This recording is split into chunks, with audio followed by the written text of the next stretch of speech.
चमत्कार तो होते हैं, लेकिन उनके साथ होते हैं जो खुद पर यकीन करते हैं। जीवन में वह व्यक्ति आपका कभी साथ नहीं देगा जो केवल मुसीबत के वक्त आपको याद करता है। आप अपने जीवन में हर कार्य में सफल होंगे अगर आप खुद पर भरोसा रखते हैं तो।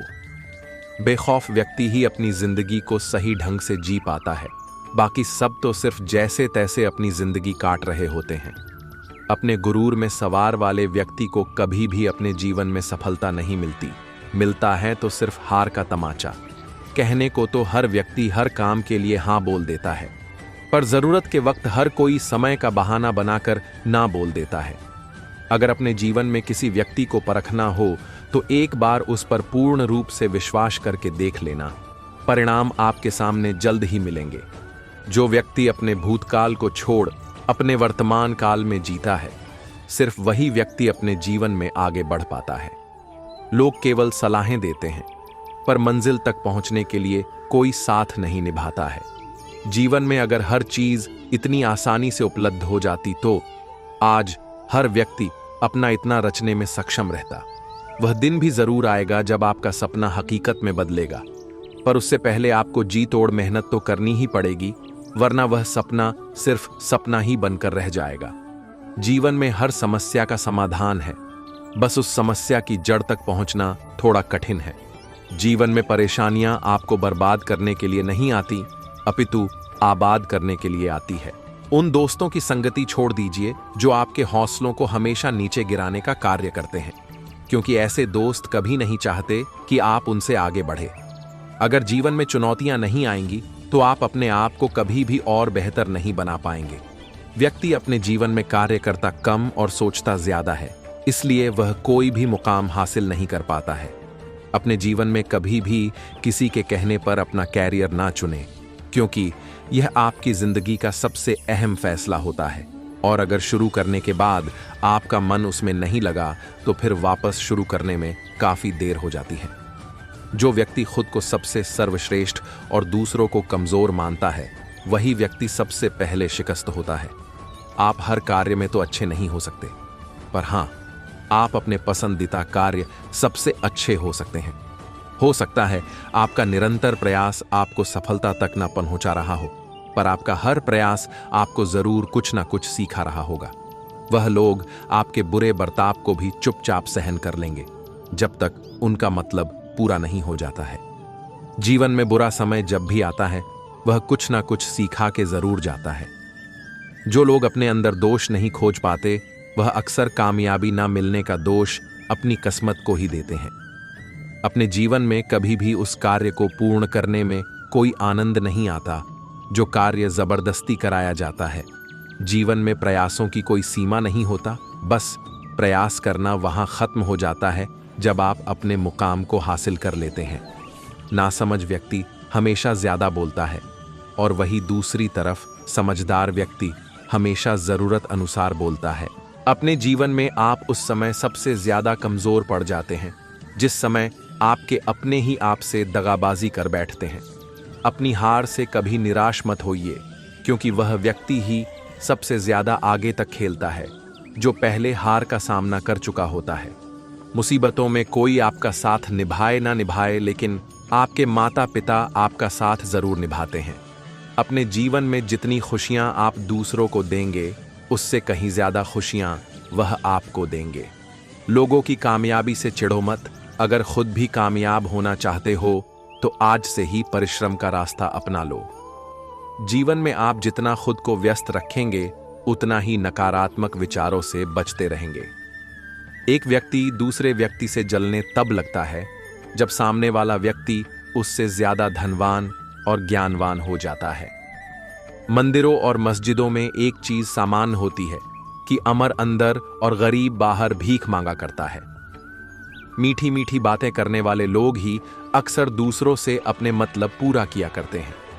दूसरों से उम्मीद रखने वाला व्यक्ति ही अपने जीवन में सबसे ज्यादा निराशा प्राप्त करता है। जो व्यक्ति दूसरों पर आसानी से भरोसा कर लेता है, वह व्यक्ति दुनिया के झूठे मुखौटे से अभी तक रूबरू नहीं हुआ होता है। जिस तरह की आपकी सोच होगी, उसी तरह के परिणाम भी आपको देखने को मिलेंगे।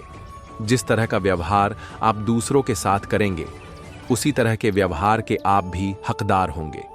जो व्यक्ति समय के चलते अपनी बुरी आदतों को नहीं सुधार पाता है, वह फिर न चाहकर भी खुद को कोसने से नहीं रोक पाता है।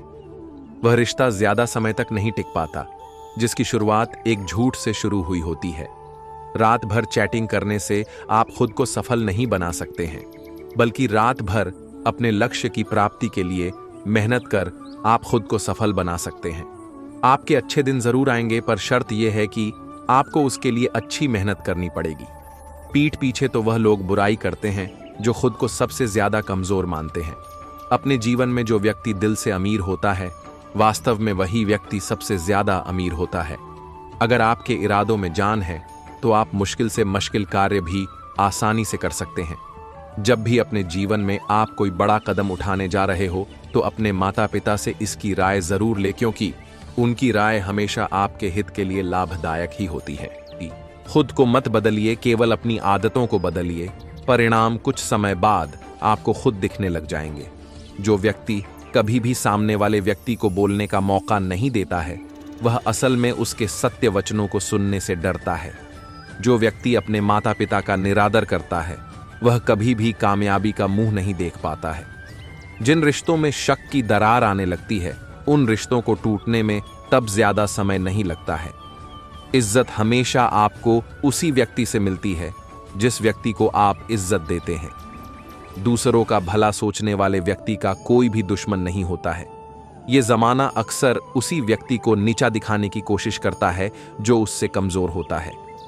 जीवन में केवल वही व्यक्ति आपकी कदर करता है जो आपकी अहमियत को बखूबी समझता है।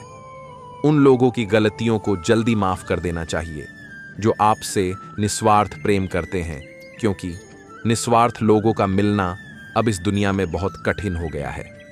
जो व्यक्ति केवल समय देखकर मेहनत करता है, वह कभी भी सफलता का बीज नहीं बो पाता है। जो व्यक्ति अपना हर दिन अपनी बनाई हुई दिनचर्या के अनुसार बिताता है, उसके पास कभी भी नकारात्मक विचारों को सोचने का समय नहीं होता है।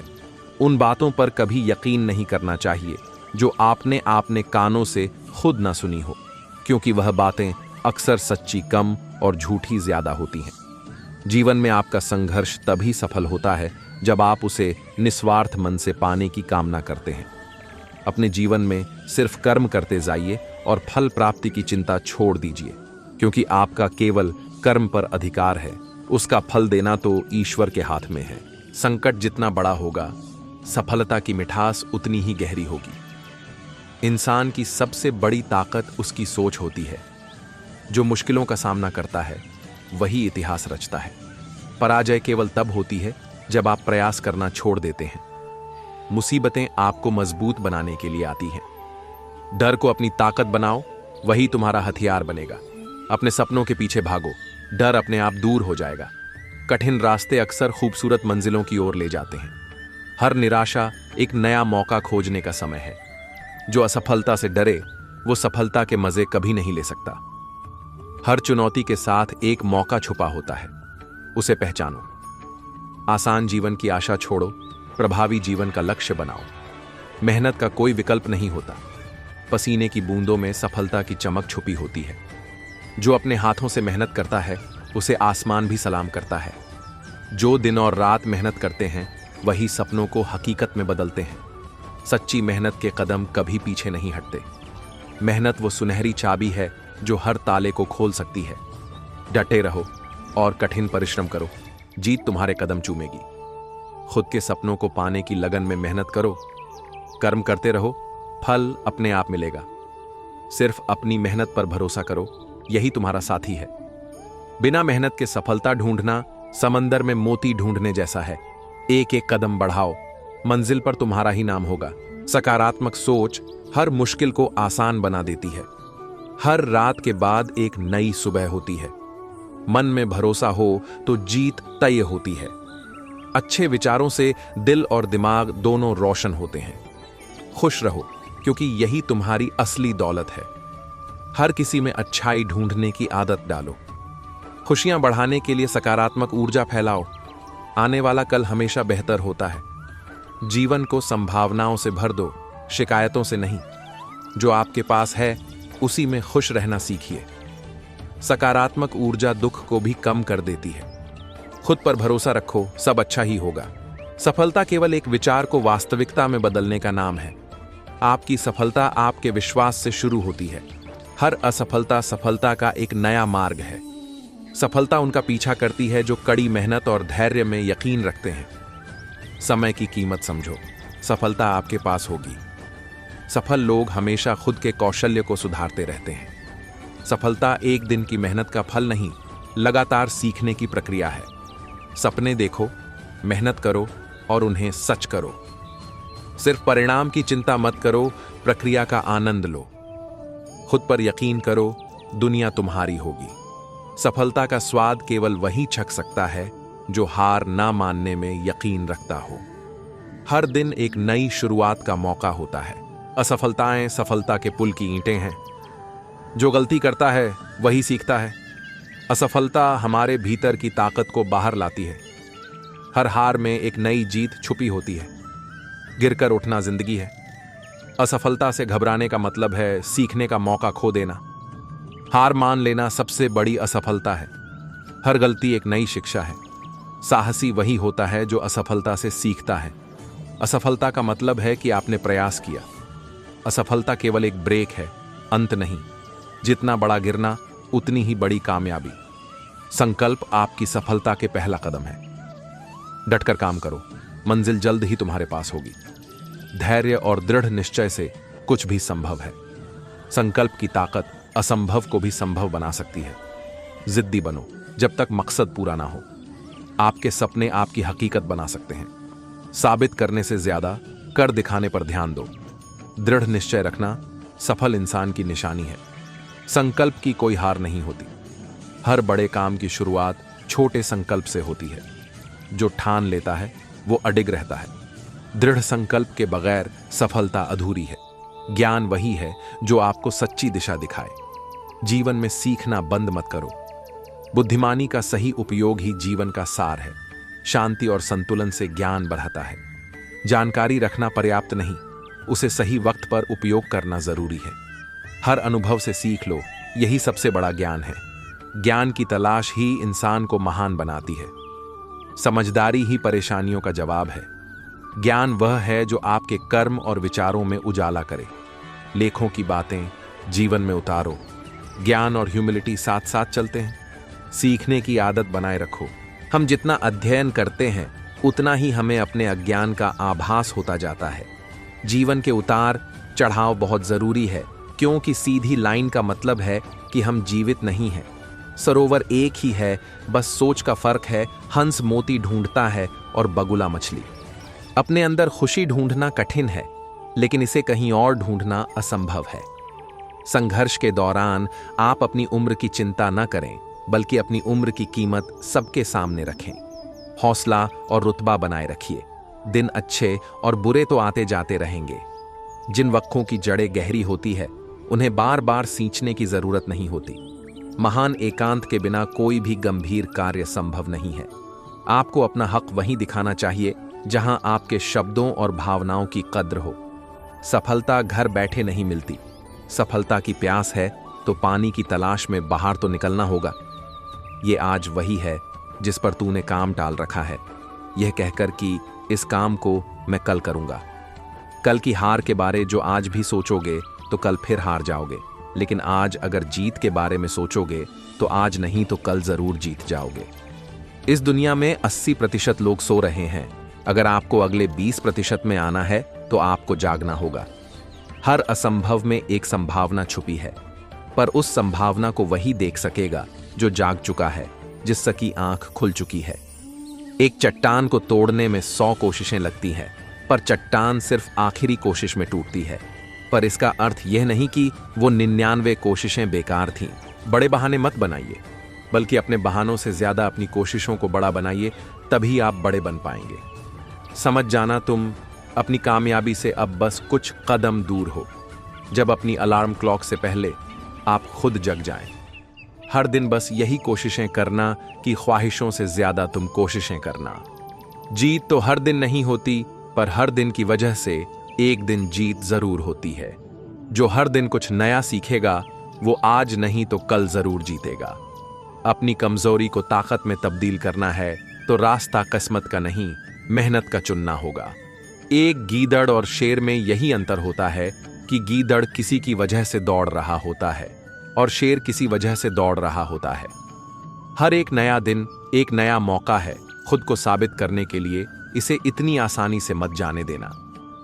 इस आने वाली सुबह को यह प्रण ले लेना कि हर दिन खुद को कल से बेहतर बना के दिखाऊंगा, और जिस दिन बेहतर बनना छोड़ दूंगा मैं जीना छोड़ दूंगा। अगर कामयाब बनना चाहते हो तो सही चुनना होगा, और अगर सही चुनना चाहते हो तो पहले गलत आदतों को छोड़ना होगा। याद रखो, तुम्हारे पास वक्त रोने को नहीं है, और उठना होगा हर सुबह दुनिया से पहले तुम्हारे पास, और वक्त अब सोने को नहीं है। शुरुआत करो आज ही अगर कुछ करना चाहते हो, क्योंकि जो आगाज नहीं कर सकते को किसी काम को अंजाम क्या देंगे। जितना ज्यादा वक्त लगाओगे शुरुआत करने में, उतना ज्यादा वक्त लगेगा कामयाब होने में। जिंदगी में कुछ भी मुफ्त का नहीं होता। जिंदगी आपको कल वही चुकाएगी जो आज आपने लगाया है।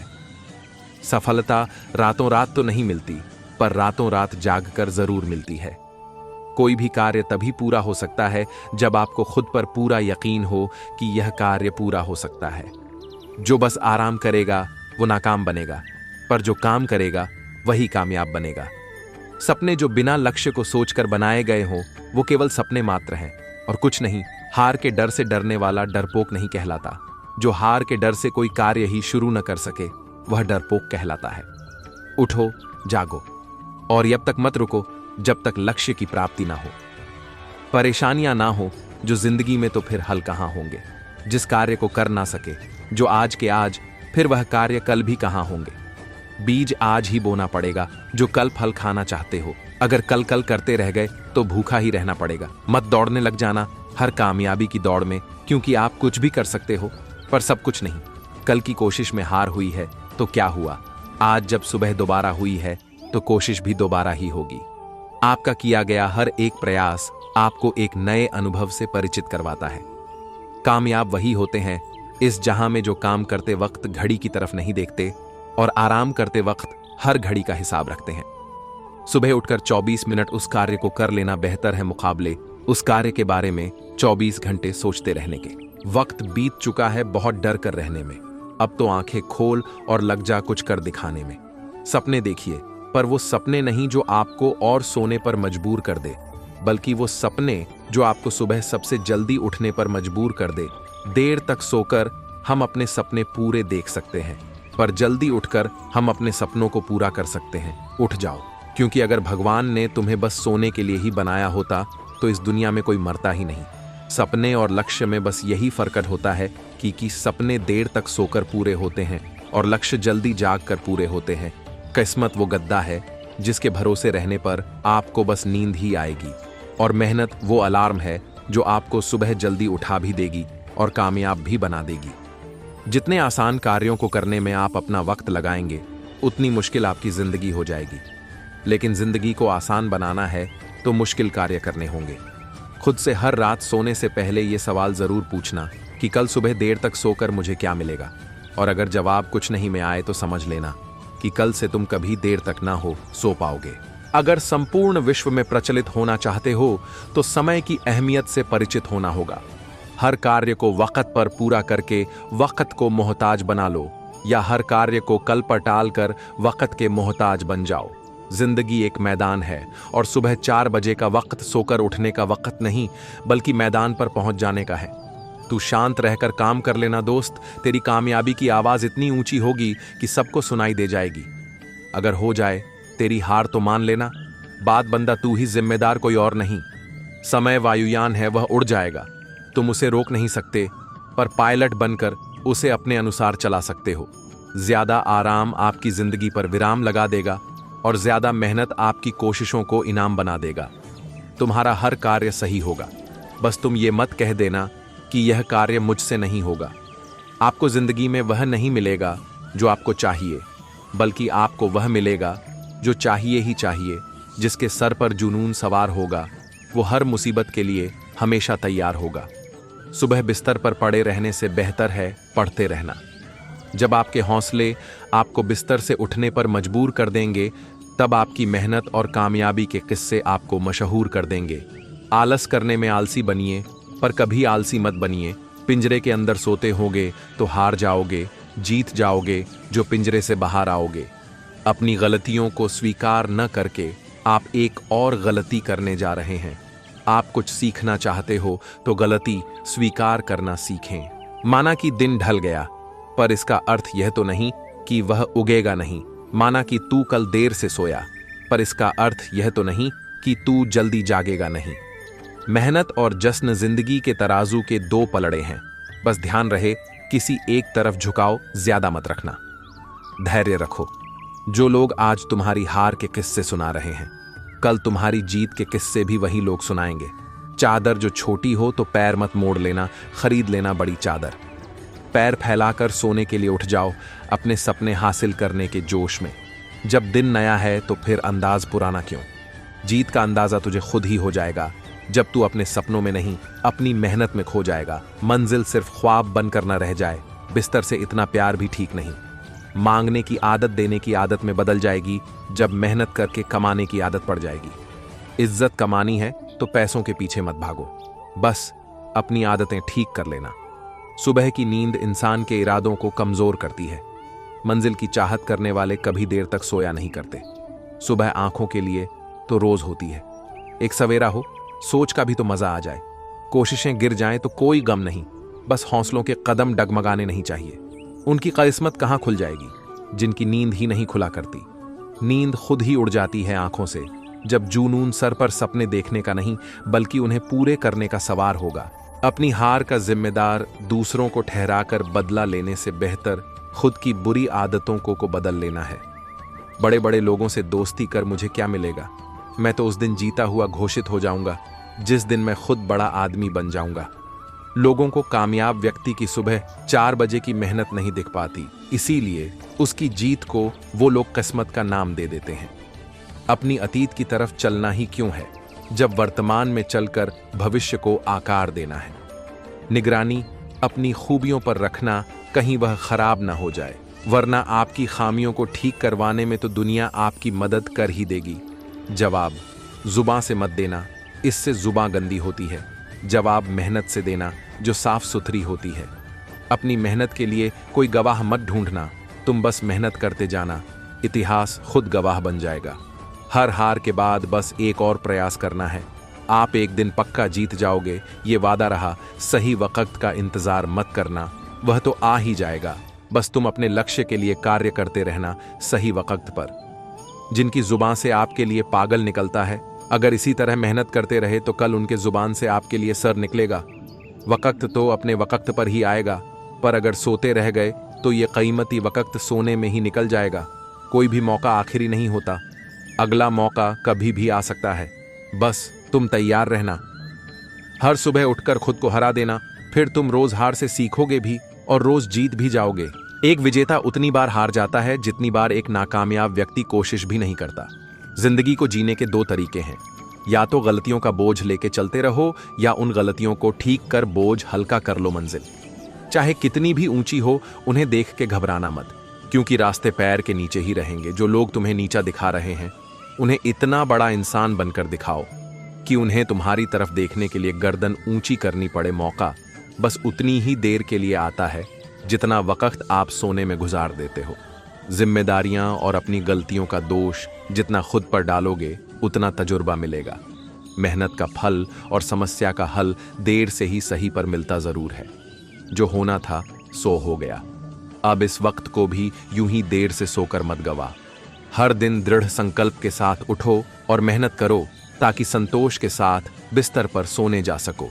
हिफाजत करना अपनी अच्छी आदतों की, बाकी तुम्हारी बुरी आदतों पर तो पूरी दुनिया नजर गढ़ाए बैठी है ही। कठिन परिश्रम से कभी दूर न भागे, क्योंकि यही परिश्रम आपको एक सुखी जीवन प्रदान करने वाला है। आपकी सकारात्मक सोच आपको पीछे से आगे की तरफ ले जाएगी, पर आपकी नकारात्मक सोच आपको आगे से पीछे धकेल देगी। खुद की काबिलियत पर शक आपकी शख्सियत को बेशक बिगाड़ देगा। तुम मेहनत के पसीने की नदियां बहा देना, कामयाबी का सागर तुम्हें झुककर सलामी देगा। एक समय की बात है, गुरु अपने शिष्यों के साथ कहीं दूर जा रहे थे। रास्ता काफी लंबा था। चलते चलते सभी थक से गए थे। अब उन्हें विश्राम करने की इच्छा हुई, किंतु अगर विश्राम करते तो गंतव्य स्थल पर पहुंचने में अधिक रात हो जाती। इसलिए वह लोग निरंतर चल रहे थे। रास्ते में एक नाला आया जिसको पार करने के लिए लंबी छलांग लगानी थी। सभी लोगों ने लंबी छलांग लगाकर नाले को पार किया, किंतु गुरुजी का कमंडल उस नाले में गिर गया। सभी शिष्य परेशान हुए। एक शिष्य गोपाल कमंडल निकालने के लिए सफाई कर्मचारी को ढूंढने चला गया। अन्य शिष्य बैठकर चिंता करने लगे, योजना बनाने लगे, आखिर यह कमंडल कैसे निकाला जाए। गुरुजी परेशान होने लगे, क्योंकि गुरुजी ने सभी को स्वावलंबन का पाठ पढ़ाया था। उनकी सीख पर कोई भी शिष्य अमल नहीं कर रहा है।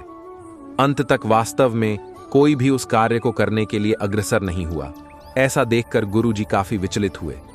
एक शिष्य मदन उठा और उसने नाले में हाथ लगाकर देखा, किंतु कमंडल दिखाई नहीं दिया। क्योंकि वह नाले के तह में जा पहुंचा था, तभी मदन ने अपने कपड़े संभालते हुए नाले में उतरा और तुरंत कमंडल लेकर ऊपर आ गया। गुरुजी ने अपने शिष्य मदन की खूब प्रशंसा की और भरपूर सराहना की। उसने तुरंत कार्य को अंजाम दिया और गुरु द्वारा पढ़ाए गए पाठ पर कार्य किया। तभी शिष्य गोपाल, जो सफाई कर्मचारी को ढूंढने गया था, वह भी आ पहुंचा। उसे अपनी गलती का आभास हो गया था। कोई भी कार्य छोटा या बड़ा नहीं होता है, अपना काम स्वयं करना चाहिए। किसी भी संकट में होने के बावजूद भी दूसरे व्यक्तियों से कम लेना चाहिए। एक ऐसे गांव की है जिसमें किसी को भी खाने को कुछ नहीं मिल रहा था। बहुत लोग परेशान हो रहे थे। ऐसा इसलिए हो पाया था क्योंकि बरसात के कारण चारों ओर पानी भर चुका था और बारिश लगातार 10 दिन तक पड़ रही थी और बारिश भी बहुत तेज थी, जिससे सब कुछ बह चुका था। उनके घर तक डूब चुके थे। बहुत से लोग भूख के कारण परेशान थे। कुछ लोग रहने के कारण परेशान थे। किसी को भी सही जगह नहीं मिल पा रही थी। सूखी जमीन उन्हें दिख नहीं रही थी। इस बारिश के कारण बहुत ज्यादा पानी भर चुका था। सभी लोग इतने परेशान थे कि वह कहीं भी जा नहीं सकते थे, क्योंकि चारों ओर पानी ही पानी दिखाई दे रहा था। सभी लोग यह सोच रहे थे कि अगर हम कहीं जाएं भी तो ऐसी कौन सी जमीन होगी जो बहुत सूखी है। हमें इस पानी से निकलने के लिए बहुत परेशानी का सामना करना पड़ेगा। जब बारिश रुकी हुई है तो सभी लोग कहने लगे कि हमें यह जगह को छोड़ना होगा, क्योंकि यहाँ पर कुछ नहीं है और हमें नहीं लगता है कि अब हम यहाँ पर कुछ कर भी पाएंगे, क्योंकि चारों ओर पानी भर चुका है। पास में जो नदी बहती है उसका पानी इतना भर चुका है कि वह हमारे गांव को फिर से डूबा सकता है। इसलिए हमें यहाँ से चलना चाहिए। सभी लोगों ने यह फैसला लिया और उस जगह को छोड़कर जाने लगे। वह घर से निकल चुके थे, लेकिन उन्हें जाना कहाँ था, इस बात के लिए बहुत परेशान थे, क्योंकि वह किसी भी जगह के बारे में नहीं जानते थे। कुछ दिन तक पानी में लगातार चलते हुए उन्हें एक सूखी जमीन दिखाई। सभी लोग अपना घर छोड़ चुके थे। वह घर से बेघर हो गए थे। आप उन्हें जो सही जमीन दिखाई दी थी, उसी पर उन्होंने अपना घर बनाने का निर्णय लिया। कुछ दिन तक लगातार काम करने के बाद उन्होंने झोपड़ियां बना ली थीं, जिनसे उन्हें कुछ भी परेशानी का सामना ना करना पड़े। उसके बाद कुछ लोग के पास ही के जंगल में जाकर फल भी ले आए थे और उन्हें जो समस्या थी वह भी धीरे धीरे खत्म हो रही थी। उन्होंने एक छोटा सा गांव तैयार कर लिया था। जंगल के पास में ही एक छोटी नदी बहती थी। उस नदी से वह शीतल जल लेकर आया करते थे, जिससे उन्हें प्यास की समस्या भी समाप्त होने लगी थी, जिससे कि उन्हें पानी खोजने में कोई परेशानी नहीं हो रही थी। उन्हें खाना मिल गया था और पानी की समस्या भी खत्म हो गई थी। उन लोगों ने 10 दिन तक अपने लिए समस्या को बनाए रखे हुए थे, जिससे कि निकलने में कामयाब हुए। अगर वह वहीं पर रहते तो वह समस्या समाप्त नहीं होने वाली थी। उन्हें लग रहा था कि समस्या समाप्त हो गई है, लेकिन अगले दिन ही हल्की हल्की बारिश शुरू हो गई और इस बारिश को देखकर लग रहा था कि फिर से हमें वही समस्या सामने आएगी जिससे हमें परेशान होकर यहां पर आए थे। बारिश लगातार पड़ने लगी और उनकी झोपड़ी में धीरे धीरे पानी भर गया। झोपड़ी से निकलकर एक सुरक्षित स्थान पर जाकर खड़े हो गए और देखने लगे कि यह बारिश कब रुकेगी, लेकिन बारिश फिर भी नहीं रुक रही थी। उसके बाद सभी लोगों ने यह फैसला किया कि हमें नहीं लगता है कि यह बारिश यहां पर रुक पाएगी, इसीलिए हमें यहां से चलना चाहिए।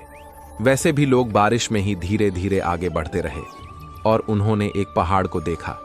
शायद पहाड़ी पर ही उन्हें कोई जगह मिल सकती थी। वह सभी लोग पहाड़ी की ओर बढ़ने लगे।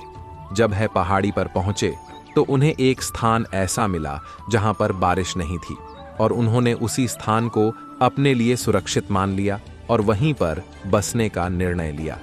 उसके बाद सभी लोगों ने मिलकर फिर से उस जगह को साफ किया और वहां पर रहने के लिए योजना बनाई।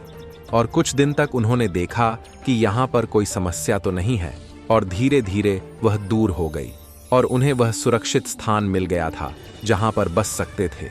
इस तरह उन्होंने मुसीबतों का सामना किया और अपनी मुसीबत को हराते हुए आगे बढ़ते रहे।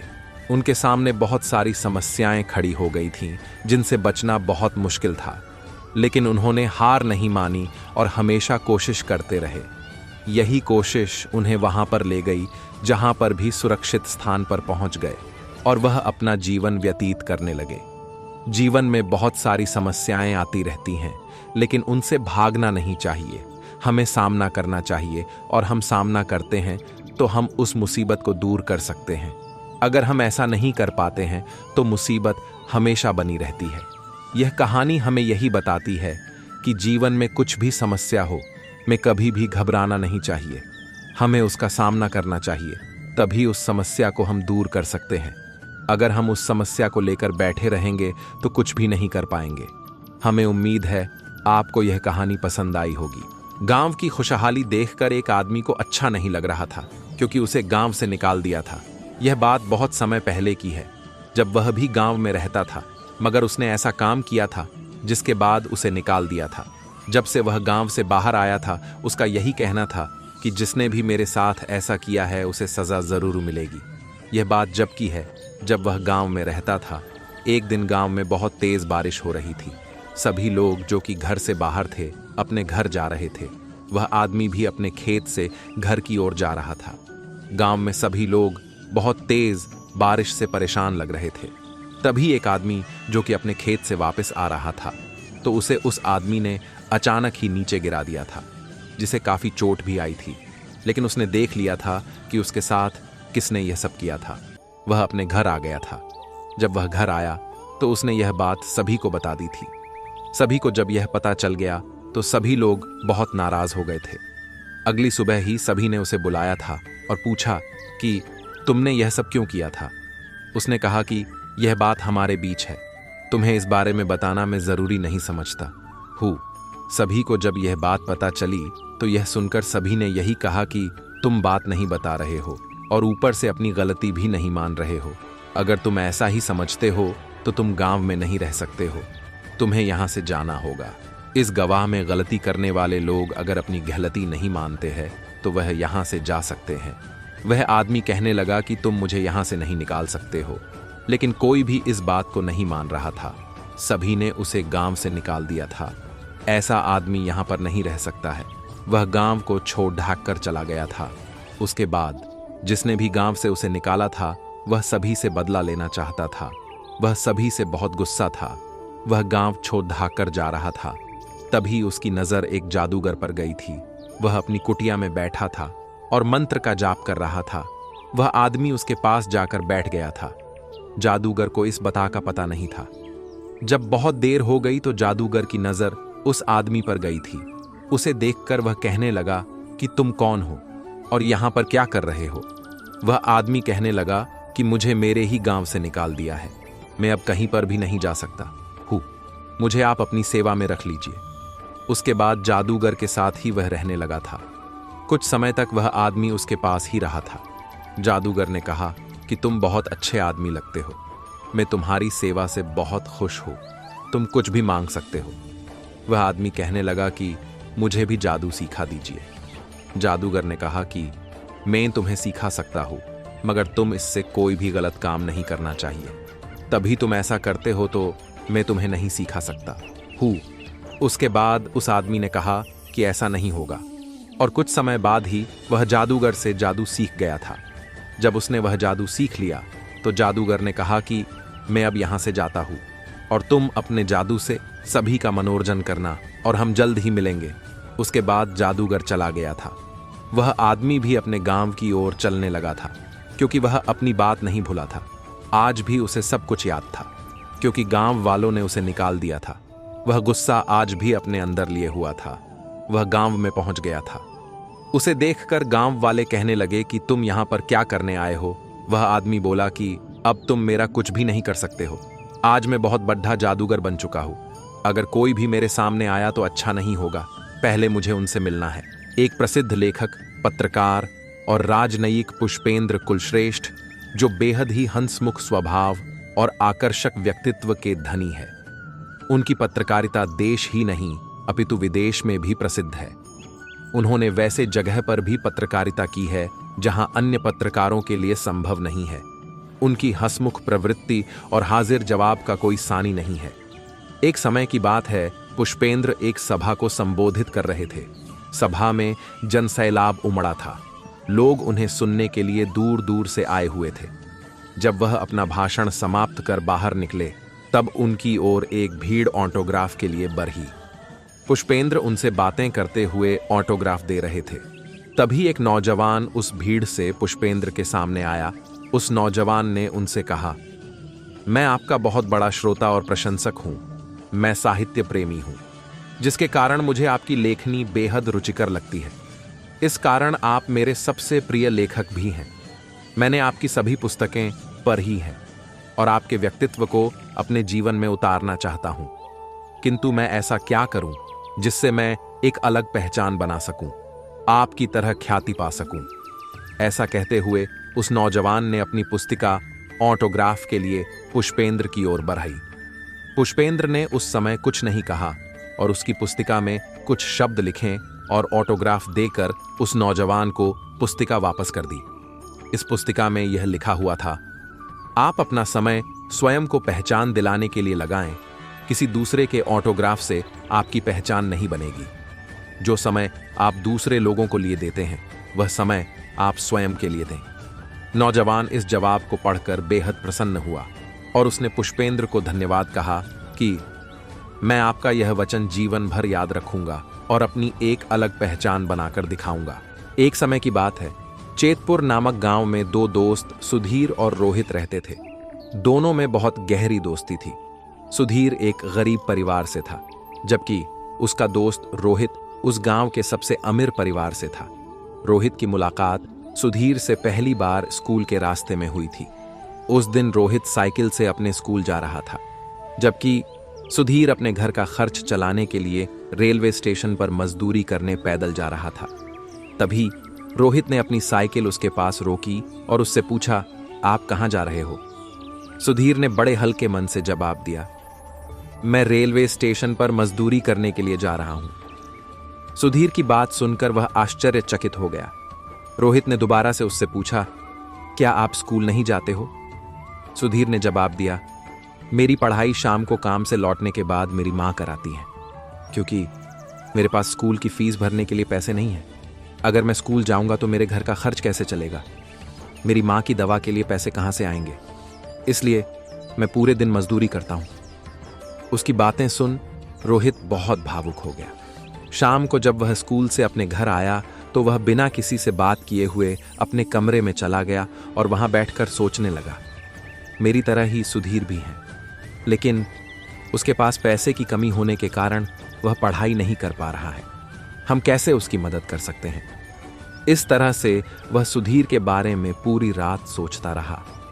अगले दिन सुबह रोहित अपने पास रखे कुछ पैसों को लेकर सुधीर के पास गया और उससे बोलने लगा, देखो सुधीर, तुम्हारी यह उम्र पढ़ने की है। मेरी तरह ही आपको भी पढ़ने का अधिकार है। मैं समझ सकता हूं कि आप पैसे की कमी की वजह से पढ़ाई नहीं कर पा रहे हो। आप मेरे साथ स्कूल चलो, मैं आपकी पढ़ाई में मदद करूंगा। सुधीर ने कहा, आप मेरी पढ़ाई का खर्च उठा लोगे, लेकिन मेरी और मेरी माँ के खाने पीने की व्यवस्था कहाँ से हो पाएगी? रोहित ने कहा, अगर आप मुझे अपना बड़ा भाई मानते हो तो हम दोनों मिलकर आपके घर के खर्च को चलाने की व्यवस्था भी कर लेंगे। इस तरह से सुधीर रोहित के साथ स्कूल जाने के लिए तैयार हो गया। अगले दिन सुबह रोहित सुधीर के पास आता है और उसे अपने साथ लेकर स्कूल जाता है। स्कूल पहुंचकर रोहित अपने प्रिंसिपल से सुधीर को मिलवाता है और उसके बारे में सारी बातें बताता है। प्रिंसिपल रोहित की बातें सुन सुधीर का दाखिला बिना पैसे के कर लेता है। इसके साथ साथ प्रिंसिपल ने सुधीर के लिए हर साल मुफ्त किताबें तथा स्कूल ड्रेस देने का वादा भी किया, जबकि सुधीर की मां को स्कूल में नौकरी भी दे दी। अब प्रतिदिन रोहित अपने घर से साइकिल लेकर सुधीर के घर पर आता और दोनों साथ स्कूल जाते। रोहित अपने घर से अच्छी अच्छी चीज खाने के लिए लाता था, जिसे दोनों मिलकर खाते और खुश रहते। एक दिन रोहित के पिता को सुधीर और रोहित की दोस्ती के बारे में पता चला। रोहित के द्वारा सुधीर के लिए उठाए कदम को लेकर रोहित के पिता ने उसकी बहुत सराहना की। इसके अलावा उसके पिता ने रोहित और सुधीर के लिए नई साइकिल भी दिलाई। इस तरह से दोनों अपनी पढ़ाई मेहनत और लगन के साथ करने लगे, जिसकी वजह से दोनों अपने स्कूल में सबसे उच्चतम स्थान हासिल करते थे। इस प्रकार से दोनों की पढ़ाई पूरी हो चुकी थी। अचानक एक दिन सुधीर की मां की मृत्यु हो जाती है। यह सदमा सुधीर बर्दाश्त नहीं कर पाता है, क्योंकि उसकी जिंदगी में उसके मां के अलावा उसका कोई नहीं था। उसे कुछ समझ नहीं आ रहा था कि अब वह क्या करे। उसी शाम वह बिना किसी से बताए हुए किसी ट्रेन में बैठ एक शहर में पहुंच जाता है, जहां पर कुछ दिन इधर उधर भटका तथा ठोकरें खाया। एक छोटा सा 5 साल का बच्चा रमेश दोस्तों के साथ खेल रहा था। खेलते खेलते रमेश विरोधी दल पर भारी पड़ रहा था। तभी अचानक दोनों दल में कहासुनी हो गई। दूसरे दल का एक बड़ा लड़का रमेश से लड़ने लगा और काफी समय झगड़ा चलने के बाद बड़ा लड़का कहता है, नौकर है, नौकर की तरह रह। इस पर रमेश कुछ असहज और घबरा जाता है। यह बात उसके दिमाग में गूंजने लगती है। इस शब्द को वह कभी भुला नहीं पाया। बड़ा होकर रमेश ने एक बड़ी कंपनी में नौकरी पाई। अब वह नौकर नहीं बल्कि मालिक था। उसके साथ कई छोटे बड़े कार्य करने वाले लोगों का हुजूम था।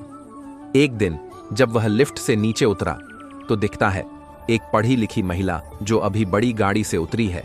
वह सुरक्षा में तैनात महिला गार्ड को अपशब्द और गाली गलौज कर रही है।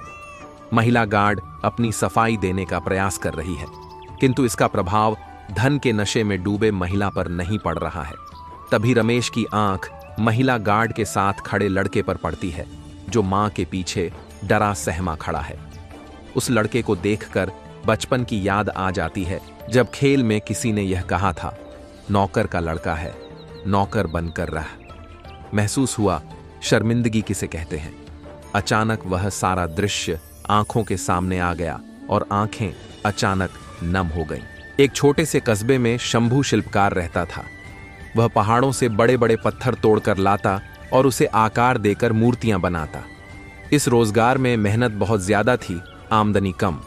दिन भर धूप पसीने में काम करते हुए शंभू पत्थर तोड़ता। यह काम उसके पूर्वज भी किया करते थे।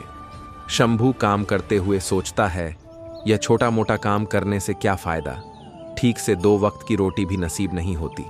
मैं बड़ा आदमी बन जाऊं तो काम भी ज्यादा नहीं करना होगा और बैठकर आराम से ऐश मौज करूंगा।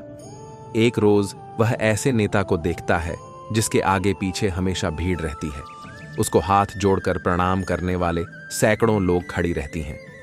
शंभू ने नेता बनने की ठान ली। कुछ दिनों में वह नेता बन गया। नेता बनने के बाद जब वह एक रैली कर रहा था, धूप काफी तीव्र थी। धूप की गर्मी वह सहन नहीं कर पाया और बेहोश होकर वहीं गिर गया। बिस्तर पर लेटे लेटे वह सोचने लगा कि नेता से बलवान वह सूर्य है जिसकी गर्मी कोई सहन नहीं कर पाता। मुझे अब सूर्य बनना है।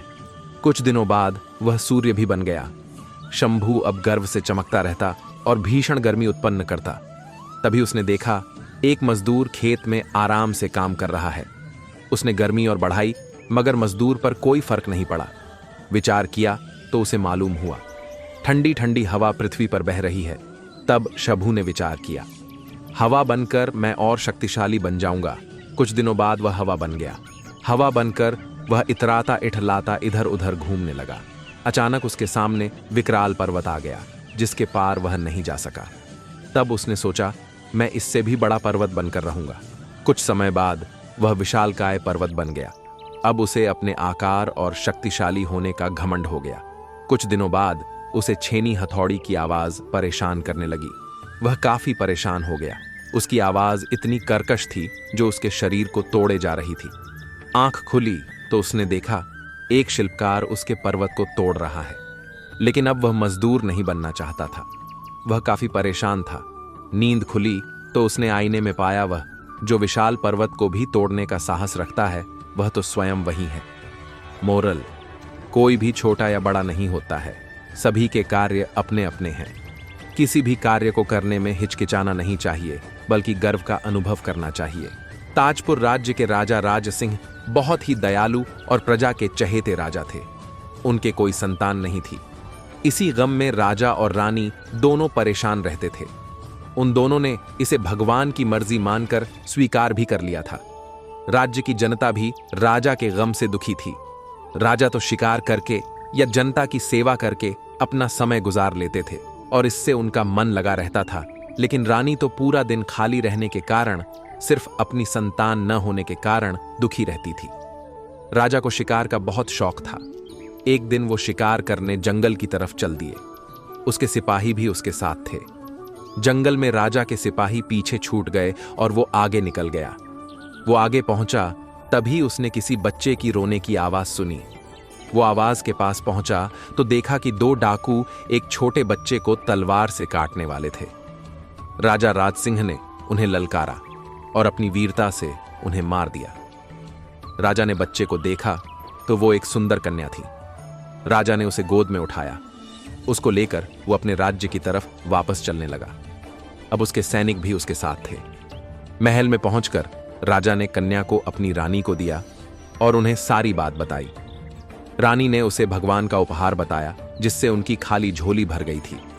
रानी ने कन्या का नाम भागवती रखा। समय बीतता गया। राजा ने भागवती को राजकुमारों की तरह रखा। उसे कभी भी ये एहसास नहीं होने दिया कि वो लडडचकी है। समय के साथ भागवती शिक्षा में ही नहीं, बल्कि अस्त्र शस्त्र चलाने में भी निपुण हो गई थी। अब भागवती जवान हो गई थी और राजा राज सिंह के साथ राजपाट चलाने में उनकी पूरी मदद करती थी। वह भी राजा राज सिंह की तरह राज्य की प्रजा की चहेती थी। वह प्रजा के हर दुख को अपना दुख और उनकी खुशी को अपनी खुशी समझती थी। राज्य में चारों तरफ खुशहाली थी, लेकिन ये खुशहाली ज्यादा दिन नहीं चली। कुछ समय से ताजपुर राज्य में आरा डाकू का आतंक छा गया। वह डाकू बहुत चालाक था। हमेशा वह लूट और कत्ल को अंजाम देता और गायब हो जाता था। आज तक उसकी असली शक्ल किसी ने नहीं देखी थी। वो भेष बदलने में माहिर था, इसी कारण वो किस भेष में आएगा किसी को पता नहीं चलता था। राज्य की सेना और यहां तक कि सेनापति और राजा भी उसको पकड़ नहीं पाए। इसी फिक्र में राज दरबार में सभी बैठे थे। उसी समय भागवती बोली, पिता महाराज, यदि आप आज्ञा दें तो मैं इस आरा डाकू को पकड़ने की कोशिश करूं। राजा बोले, भागवती, सारी सेना और सेनापति सहित हम भी कोशिश करके हार गए, लेकिन यदि तुम भी कोशिश करना चाहती हो तो जैसी तुम्हारी इच्छा, लेकिन सावधान रहना, वो बहुत खूंखार है। भागवती ने उन्हें धन्यवाद कहा और उनकी आज्ञा लेकर वह दरबार से बाहर निकल गई। उस रात भागवती ने एक मर्द का भेष बनाया और राज्य में घूमने लगी। वह हर जगह घूम रही थी। बाजार, गलियों, खेतों में लगातार घूमते हुए उसे 5 दिन बीत गए, लेकिन वो आरा डाकू का पता नहीं लगा पाई, किंतु वह कत्ल और लूट को अंजाम अभी भी दे रहा था। भागवती ने आरा डाकू के बारे में और जानकारी जुटाई और उन घरों के लोगों से मिली जहां पर डाकू ने कत्ल और लूटपाट की थी। उसको आरा डाकू के बारे में पता लगा कि वह जवान लड़कियों का कत्ल नहीं करता था और जाने से पहले उस घर की लड़की का कंधा जरूर देखता था। इस जानकारी से भागवती को आश्चर्य हुआ, लेकिन इसी से उसे उस डाकू को पकड़ने की एक तरकीब सूझी। अगले दिन उसने राज्य में घोषणा करवाई कि राजा राज सिंह के जंगल वाले पुराने महल में सब राज्य की लड़कियां इकट्ठी होकर गौरी की पूजा करेंगी, जिससे कि उन्हें मनचाहा वर मिल सके। इसमें कोई भी मर्द शामिल नहीं होगा और राजकुमारी भागवती इस आयोजन का संचालन करेगी। तय अनुसार भागवती कुछ बहादुर लड़कियों को साथ लेकर जंगल के महल में पहुंची और डाकू का इंतजार करने लगी। उसे पूरा विश्वास था कि डाकू इस घोषणा को सुनकर यहां जरूर आएगा। भागवती को ज्यादा इंतजार नहीं करना पड्डी दाहा। उसने देखा कि एक साया दीवार फांदकर अंदर दाखिल हो गया था। राजकुमारी भागवती सतर्क थी। उसने तलवार के बल पर उसे अपने काबू में कर लिया। उसे पकड़कर दरबार में पेश किया गया। अब राजकुमारी भागवती ने आरा डाकू से लूटपाट और लड्डकियों का कत्ल न करने का कारण पूछा तो उसने बताया कि वो जन्म से डाकू नहीं था।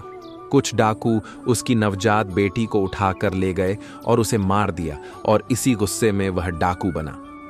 मेरी बेटी के बाएं कंधे पर एक गुलाब का गोदना बना हुआ था। मैं हर लड़चकी का कंधा इसलिए देखता था कि शायद मेरी बच्ची अभी जिंदा हो। अब चौंकने की बारी राजा राजसिंह की थी। उसने पूछा, आरा डाकू, क्या तुम्हारी बेटी 18 साल पहले मारी गई थी? आरा ने आश्चर्य से हां में जवाब दिया। राजा बोला, आरा, तुम्हारी बेटी जिंदा है और जिसने तुम्हें पकड़ा है वह राजकुमारी भागवती ही तुम्हारी बेटी है। राजा ने उसे सारी बात बताई कि किस तरह उसने उस छोटी लड़की को बचाया था। अब आरा डाकू के चेहरे पर मिश्रित भाव थे। उधर राजकुमारी भागवती आश्चर्यचकित थी कि पिता महाराज ने उसे आज तक इस बात का एहसास नहीं होने दिया था कि वो उनकी बेटी नहीं है। भागवती भागकर राजा के गांव की वह प्रतियोगिता हर साल होती थी। उसमें हर तरह के गांव से लोग आते थे और प्रतियोगिता को जीतने की पूरी कोशिश करते थे। जो वह जीत जाता था उसे विजेता घोषित किया जाता था। उसको इनाम में पूरे गांव में साल भर तक खाना खिलाया जाता था। उसकी सभी जरूरत को ध्यान में रखा जाता था। बिकॉज वह प्रतियोगिता को जीत जाता है तभी वह एक विजेता के तौर पर किसी भी गांव से अपनी जरूरत का सामान ले लिया करता था। एक तरह से वह पूरे साल भर राजा की तरह ही रहता था। उसी गांव में एक लड़ेचका जिसका नाम हरी था, हरी का। अगर हम स्वभाव की बात करें तो वह बहुत अच्छा लड़ेचका था, मगर वह अकेला गांव में रहता था। उसके परिवार में कोई भी नहीं था। उसे खाने की समस्या भी बहुत थी बिकॉज उसके पास कोई भी जमीन नहीं थी। वह कुछ सब्जियों को बेचकर ही अपना घर चलाता था। वह भी उस प्रतियोगिता में भाग लेता था बट हर बार हार जाता था। वह पूरी कोशिश करता था मगर उसे हार ही हाथ लगती थी। उसके लिए इस प्रतियोगिता को जितना बहुत जरूरी था, बट कैसे उसे कुछ भी नहीं पता था। वह कोई राजा की तरह जीवन नहीं जीना चाहता है, बल्कि अगर वह जीतता है तो वह उन गरीब बच्चों की भी मदद करता जो कि उसने बहुत बार देखा था। बट उसके लिए प्रतियोगिता को जीतना बहुत जरूरी था। वह पूरी तरह से मेहनत कर रहा था। वह यह भी देख रहा था कि वह किस खेल में अच्छा कर सकता है। अगर कोई भी अपने खेल में बहुत कम समय में और सभी के फैसले के बाद विजेता चुना जाता है तो वही सच में विजेता होता था। उस आदमी को अच्छे से दौड़ डीएच आती थी, बट उसमें वह हर साल से हार का सामना कर रहा था। वह जीतना चाहता था, मगर वह कैसे जीत सकता था उसके बारे में सोचकर वह अपनी दौड़े पर पूरी मेहनत कर रहा था। वह यही चाहता था कि वह उस दौड़ को जीत पाए, तभी उसे विजेता घोषित किया जा सकता था। वह हर रोज मेहनत करता था जिससे वह जीत पाए। हर रोज सुबह ही वह तैयारी में लग जाता था और उसके बाद कुछ सब्जियों को बेचने चला जाता था। दौड़ डीएच का दिन भी नजदीक आ गया था। आज दौड़ डीएच का दिन था। सभी लोग वहां पर आ गए थे बिकॉज आज प्रतियोगिता का दिन आ गया था। सभी गांवों से लगभग 50 लोगों ने भाग लिया था। सभी तरह के खेल वहां पर थे। उस आदमी ने जैसा कि वह दौड़ना चाहता था वही खेल उसने चुना था। सभी खेल धीरे धीरे आरंभ किए गए थे। सभी खेल में से एक विजेता को चुना जा रहा था। उसके बाद जब खेल के सभी विजेता आ जाते थे उसके बाद ही उनमें से एक विजेता को चुना जाता था। इस तरह खेल का विजेता चुना जाता था। जब दौड़ डीएच शुरू हुई तो वह आदमी अपनी दौड़ डीएच की शुरुआत अच्छे से कर चुका था। उसे यह भी लग रहा था कि आज वह दौड़ डीएच को जीत सकता है। जब वह दौड़ डीएच रहा था तभी उसने पास की नदी में एक बच्चे को डूबता हुए देखा था। सभी दौड़ने वालों का ध्यान सिर्फ अपनी दौड़िक पर था बिकॉज भी उस तरफ ध्यान नहीं दे रहा था। बट वह आदमी अपने आप को नहीं रोक पाया था। उसके बाद वह रुका और उस बच्चे को निकलने चला गया था। सभी लोग उसी ओर जाने लगे थे। उसने उस बच्चे को बचा लिया था। जब उसने देखा कि दौड़ डीएच अब खत्म हो चुकी थी, उस दौड़ डीएच में उसकी हार हो गई थी। इस बार वह हार चूका था। वह जानता था कि उसने अपनी दौड़ डीएच के लिए बहुत मेहनत की थी, बट सारी मेहनत बेकार हो चुकी थी। उसके बाद सभी को वहीं पर बुलाया गया था। उनमें से एक आदमी बोला कि विजेता दौड़ डीएच में कौन होगा यह फैसला अभी तक नहीं हुआ है। जब तक फैसला नहीं होता है तब तक इंतजार करना होगा। सभी लोग वहीं पर बैठ गए थे। कुछ गांव वाले भी वहीं पर यही सोच रहे थे कि ऐसा क्या हुआ था। दौड़ का विजेता कोई और जीता था, मगर उसे विजेता नहीं माना जा सकता था। बट सभी लोग यही कहने लगे कि ऐसा क्यों हो रहा है, जबकि वह जीता है उसे ही विजेता बनाया जाए। बट फैसला उस आदमी की ओर गया था जिसने उस बच्चे को बचाया था। सभी का यह मानना था कि अगर हम इंसान खेल को ही महत्व देते हैं तो हम एक खेल में तो जीत सकते हैं, बट इंसानियत में शायद हम हार सकते हैं। अगर यह आदमी भी खेल के बारे में सोचता तो क्या हम बच्चे को बचा पाते? इसलिए एक खेल में जीतना उतना जरूरी नहीं है जीतना, एक इंसानियत में जीतना जरूरी होता है। इसलिए इस खेल का विजेता हम उसी आदमी को बनाते हैं, वही सच्चा विजेता है और उसे ही विजेता बनाया गया था। उसके बाद सभी विजेता में एक को चुनना था, जो कि वोट डालने पर होता था। जिसकी ज्यादा वोट वही जीतता था। जब वोट का खोला गया था, सभी वोट उसी आदमी की ओर थी, बिकॉज असल में वही सच्चा विजेता था जो न जीत कर भी जीत चुका था। आज उसका सपना जो शायद कभी पूरा भी नहीं हो सकता था, आज पूरा हो गया था। उसने वही किया जो उसे अच्छा लगता था। यह हार और जीत की कहानी जब शुरू हुई थी, जब वह आदमी हमेशा अपने साथी को यह बात बताया करता था कि वह उसे हरा सकता है, लेकिन उसका साथी इन सभी बातों पर यकीन नहीं करता था। वह तो यही जानता था, जीवन में हार और जीत से कोई मतलब नहीं है।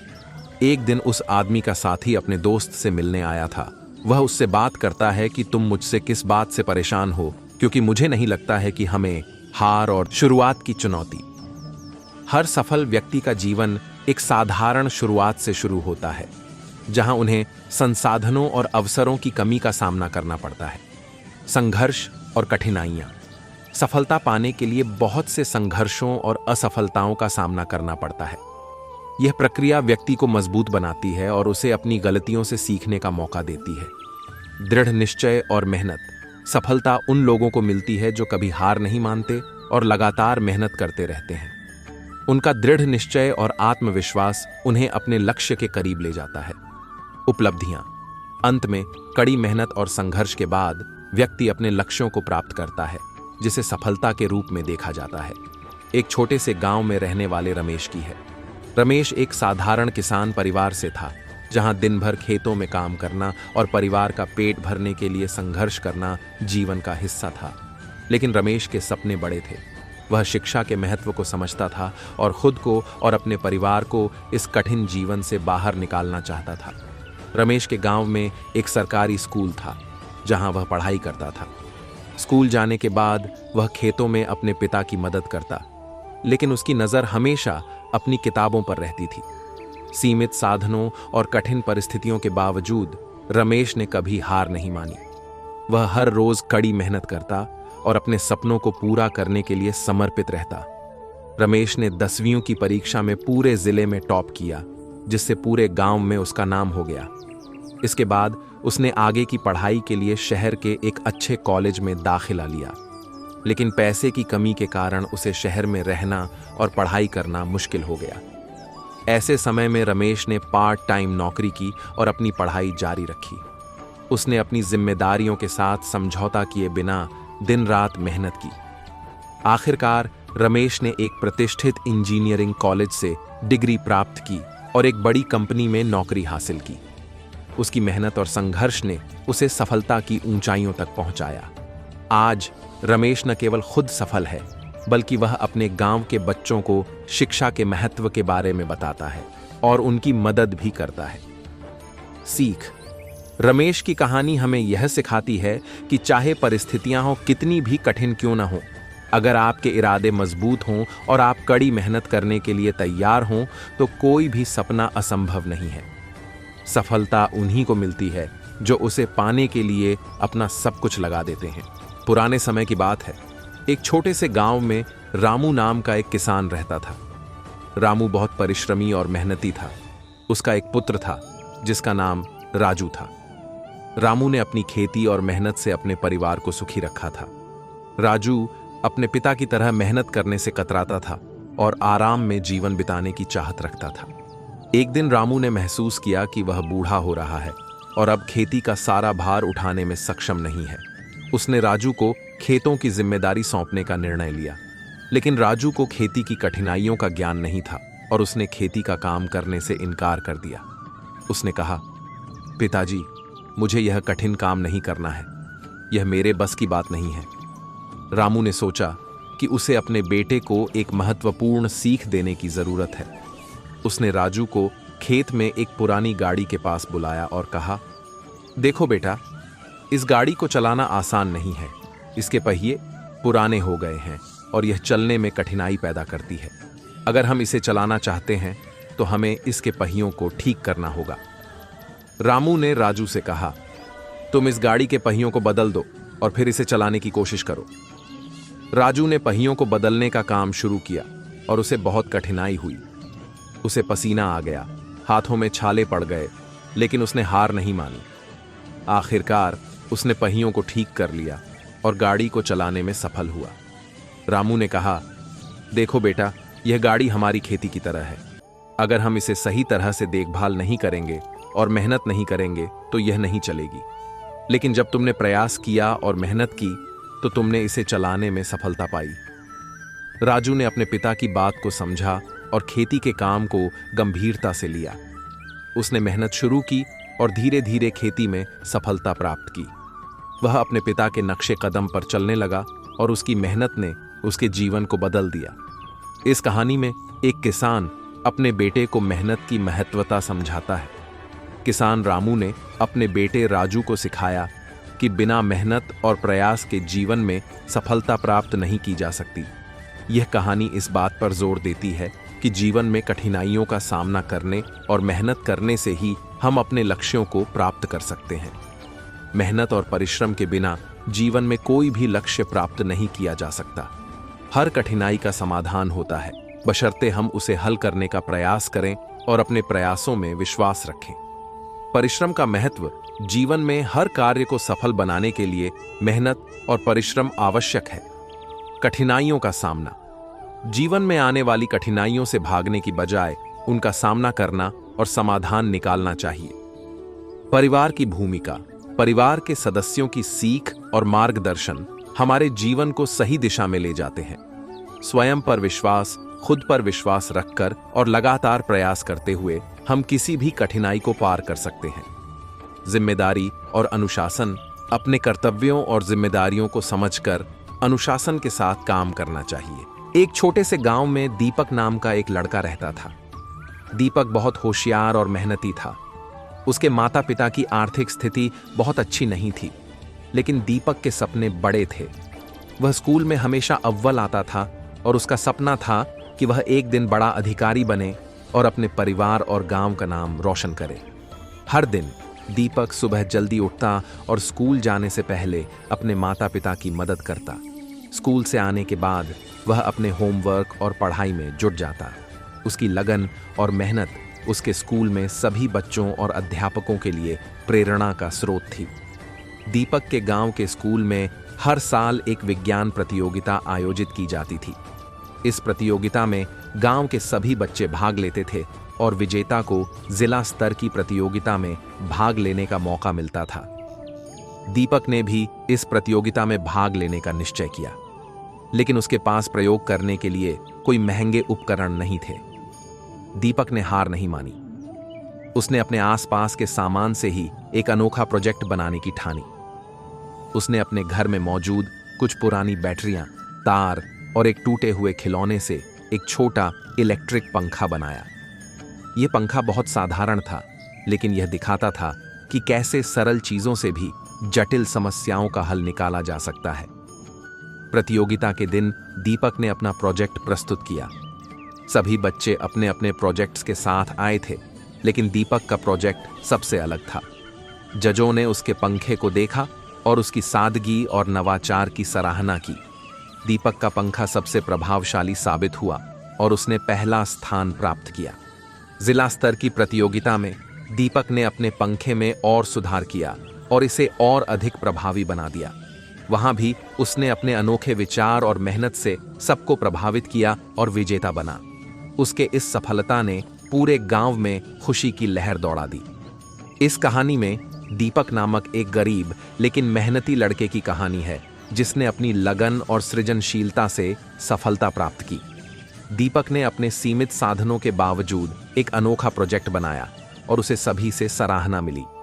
उसकी यह लगन और मेहनत ने साबित कर दिया कि साधनों की कमी कभी भी सपनों को पूरा करने में बाधा नहीं बन सकती। संसाधनों की कमी से कभी हार नहीं माननी चाहिए। सच्ची लगन और मेहनत से किसी भी चुनौती को पार किया जा सकता है। हमें अपने सपनों को पूरा करने के लिए मेहनत, सृजनशीलता और विश्वास की जरूरत होती है। एक घने जंगल में एक गिलहरी पेड़ पर अपना घोंसला बना रही थी। तभी एक शिकारी ने उसे देख लिया और निशाना साधा।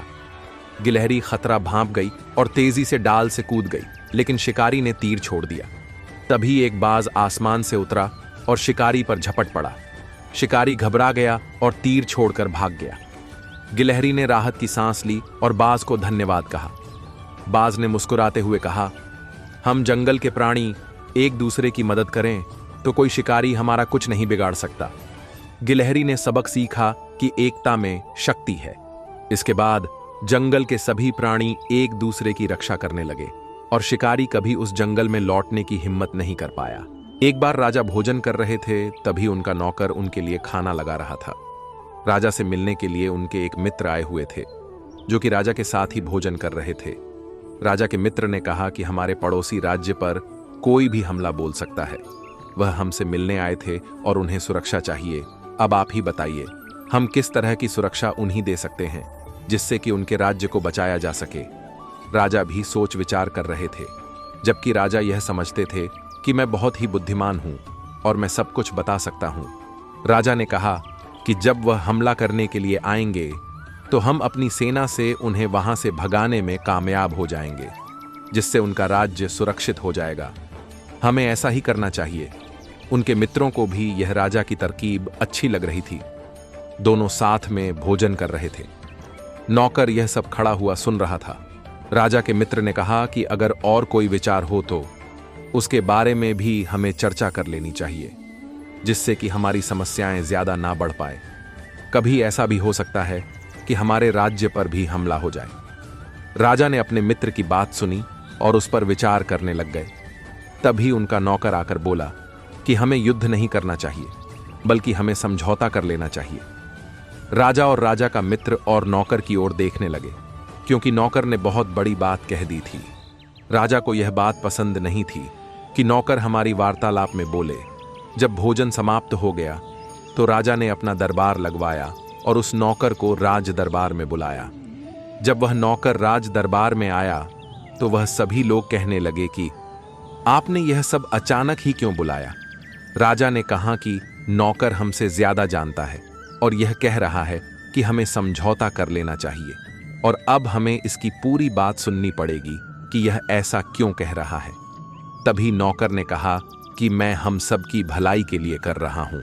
अगर हम युद्ध करते हैं तो हो सकता हम अपने सैनिकों को भी खो देंगे। वह राजा बहुत ही शक्तिशाली है।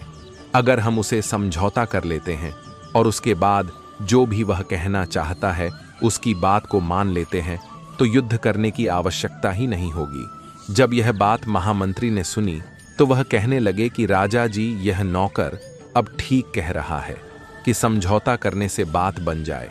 तभी अगले दिन का प्रस्ताव भेजा गया, राजा से मुलाकात की गई और इस तरह युद्ध के बिना ही सब कुछ ठीक हो गया था। इस तरह कहते हैं कि कभी कभी नौकर की बुद्धि भी काम कर जाती है। आखिरकार राजा ने मान लिया था कि नौकर भी बुद्धिमान है। गुरु रामस्वरूप अपने शिष्यों के साथ आश्रम के लिए भिक्षाटन पर निकले थे। वह अपने गुरुकुल में भोजन की व्यवस्था भिक्षा मांगकर ही किया करते थे। जब वह एक कस्बे से दूसरे कस्बे की ओर जा रहे थे, रास्ते में खेत बधार मिलने लगे। किसी खेत में हरी भरी फसल खड़ी तो कोई खेत बंजर नजर आ रहा था। ऐसे ही एक बंजर खेत पर किसान कुछ बुवाई करने के लिए खेत को जोत रहा था। वहीं पेड़ के नीचे उसने अपना सारा सामान, पोटली आदि रखा हुआ था। गुरु रामस्वरूप के शिष्यों में एक शिष्य शरारती था। वह शरारती स्वभाव के कारण किसान की रखी हुई पोटली उठा लाया। गुरु रामस्वरूप को जब झांत हुआ कि उसके शिष्य ने कुछ शरारत किया है, गुरु ने शिष्य को समझाया, पुत्र, इस प्रकार तुम उस गरीब किसान की पोटली चुराकर उसे कष्ट दे रहे हो। यह कार्य तुम्हें शोभा नहीं देता। तुम उस किसान को दुखी करके अपने ईश्वर को दुखी करोगे। तुम्हें जो पैसे भिक्षा में मिले हैं उसे ले जाकर उसी स्थान पर पोटली सहित रख दो और फिर किसान का भाव देखो। शिष्य ने ऐसा ही किया।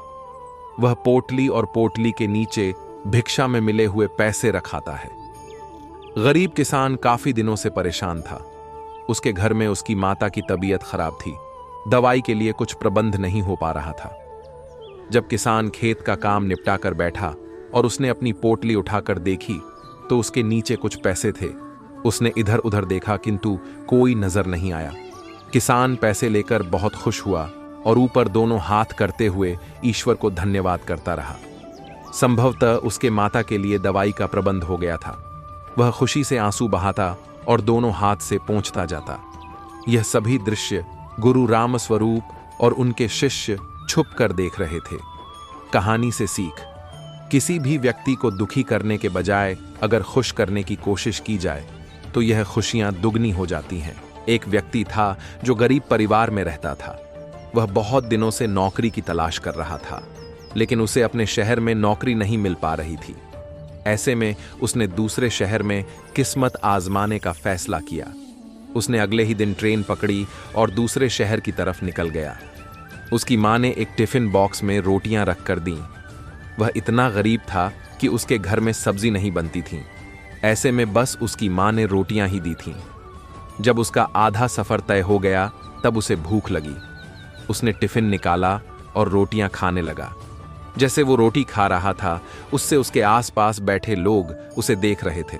वह पहले रोटी तोड़ता, फिर टिफिन में कुछ घुमाकर कौर को मुंह में डालता। ऐसा लग रहा था मानो वह रोटी के साथ सब्जी भी खा रहा है। लोग उसे हैरान होकर देख रहे थे। वो ऐसा क्यों कर रहा था उन्हें समझ नहीं आ रहा था। लोग उसे ऐसे ही देख रहे थे। लेकिन एक व्यक्ति ने उससे पूछ ही लिया, भाई तुम्हारे टिफिन बॉक्स में बस रोटियां ही हैं, तो उसे टिफिन में घुमाकर मुंह में क्यों डाल रहे हो? युवक ने जवाब दिया कि हाँ, मेरे पास केवल रोटी है, लेकिन इस खाली टिफिन में रोटी घुमाकर मैं यह सोच रहा हूं कि मैं रोटी के साथ अचार भी खा रहा हूं। व्यक्ति ने पूछा कि क्या इससे उसे अचार का स्वाद आ रहा है? युवक ने कहा कि मैं रोटी अचार सोचकर खा रहा हूं तो मुझे स्वाद भी आ रहा है। जब उसके आसपास बैठे लोगों ने बात सुनी तो एक व्यक्ति ने बोला कि अगर सोचना ही था तो अचार ही क्यों सोचा, मटर पनीर या शाही पनीर सोच लेते। इस तरह तुम उन सब्जियों का भी स्वाद ले पाते। बड़ा सोचो तभी सफलता बड़ी मिलेगी। अगर व्यक्ति के सपने बड़े होंगे तभी सफलता भी बड़ी होगी। इसके लिए व्यक्ति को बद्धा सोच होगा। गांव के एक छोटे से घर में सुमित्रा और उसका बेटा राजू रहते थे। सुमित्रा गरीब थी, लेकिन अपने बेटे को पढ़ा लिखा कर बड़ा आदमी बनाना चाहती थी। वह दिन रात मेहनत करती, घरों में काम करती और दूसरों के कपड़े सिलती थी। राजू अपनी माँ की मेहनत को समझता था। जब भी उसकी माँ थक जाती, वह उसके पास बैठकर उसके सिर पर प्यार से हाथ फेरता और कहता, माँ, एक दिन मैं बहुत बड़ा आदमी बनूंगा, फिर तुम्हें काम नहीं करना पड़ेगा। सुमित्रा मुस्कुराकर कहती, बस तू मेहनत करता रह बेटा, तेरा सपना एक दिन जरूर पूरा होगा। गांव के बाकी बच्चे नए कपड़े पहनते, अच्छे खिलौनों से खेलते, लेकिन राजू को इन चीजों का लालच नहीं था। उसकी खुशियां उसकी मां की मुस्कान में थी।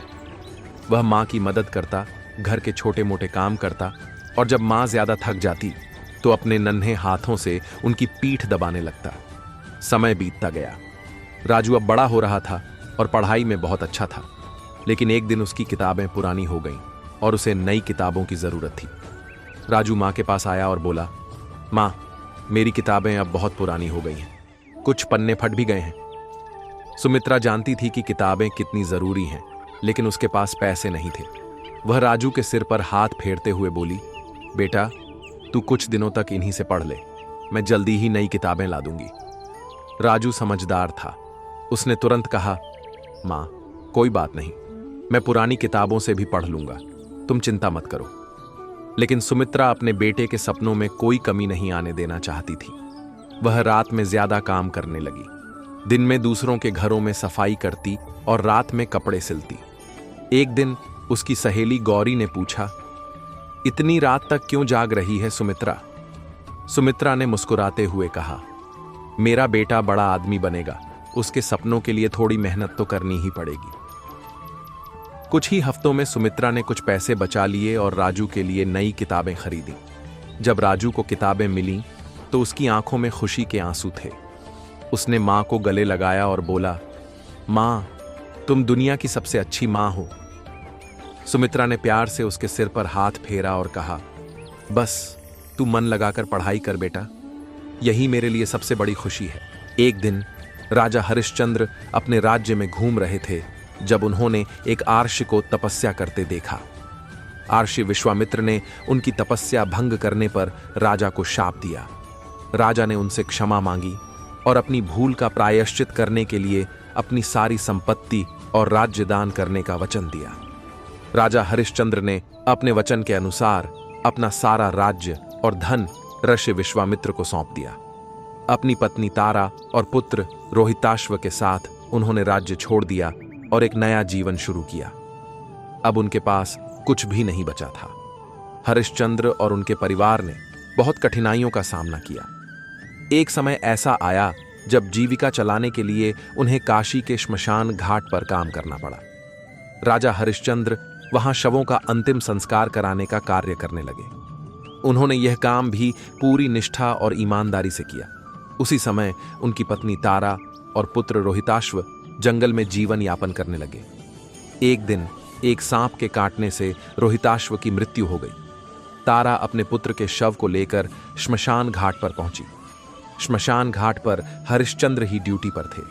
अपने ही पुत्र के शव को देखकर उनका हृदय द्रवित हो गया, लेकिन उन्होंने अपने कर्तव्य और सत्य के मार्ग पर डटे रहते हुए अपनी भावनाओं को नियंत्रित किया। तारा ने हरिश्चंद्र से रोहिताश्व के अंतिम संस्कार के लिए मदद मांगी। हरिश्चंद्र ने कहा, मैं यहां अपना काम करने के लिए हूं और मुझे अपने काम का कर्तव्य निभाना है। उन्होंने तारा से अंतिम संस्कार के लिए शुल्क की मांग की। तारा के पास कुछ भी नहीं था, इसलिए उसने अपनी साड़ी का एक हिस्सा शुल्क के रूप में देने का प्रस्ताव रखा। हरिश्चंद्र ने इसे स्वीकार कर लिया और अपने पुत्र का अंतिम संस्कार स्वयं ही किया। उनकी यह सत्यनिष्ठा और कर्तव्य परायणता देखकर देवता भी प्रभावित हुए। हरिश्चंद्र के सत्य, धर्म और त्याग की परीक्षा के बाद विश्वामित्र और अन्य देवताओं ने प्रकट होकर उनके धैर्य और निष्ठा की सराहना की। उन्होंने हरिश्चंद्र से कहा, तुमने सत्य और धर्म के मार्ग पर अडिग रहते हुए अपनी सभी कठिनाइयों का सामना किया है। यह एक महान उदाहरण है। देवताओं ने उन्हें और उनके परिवार को पुनः अपने राज्य में लौटने का आदेश दिया और उनकी सारी संपत्ति और वैभव को पुनः स्थापित किया। हरिश्चंद्र, तारा और रोहिताश्व के जीवन को पुनः सामान्य बना दिया गया। हरिश्चंद्र अपने राज्य में वापस आए और पुनः न्याय और सत्य के मार्ग पर चलते हुए अपनी प्रजा का भला करने लगे।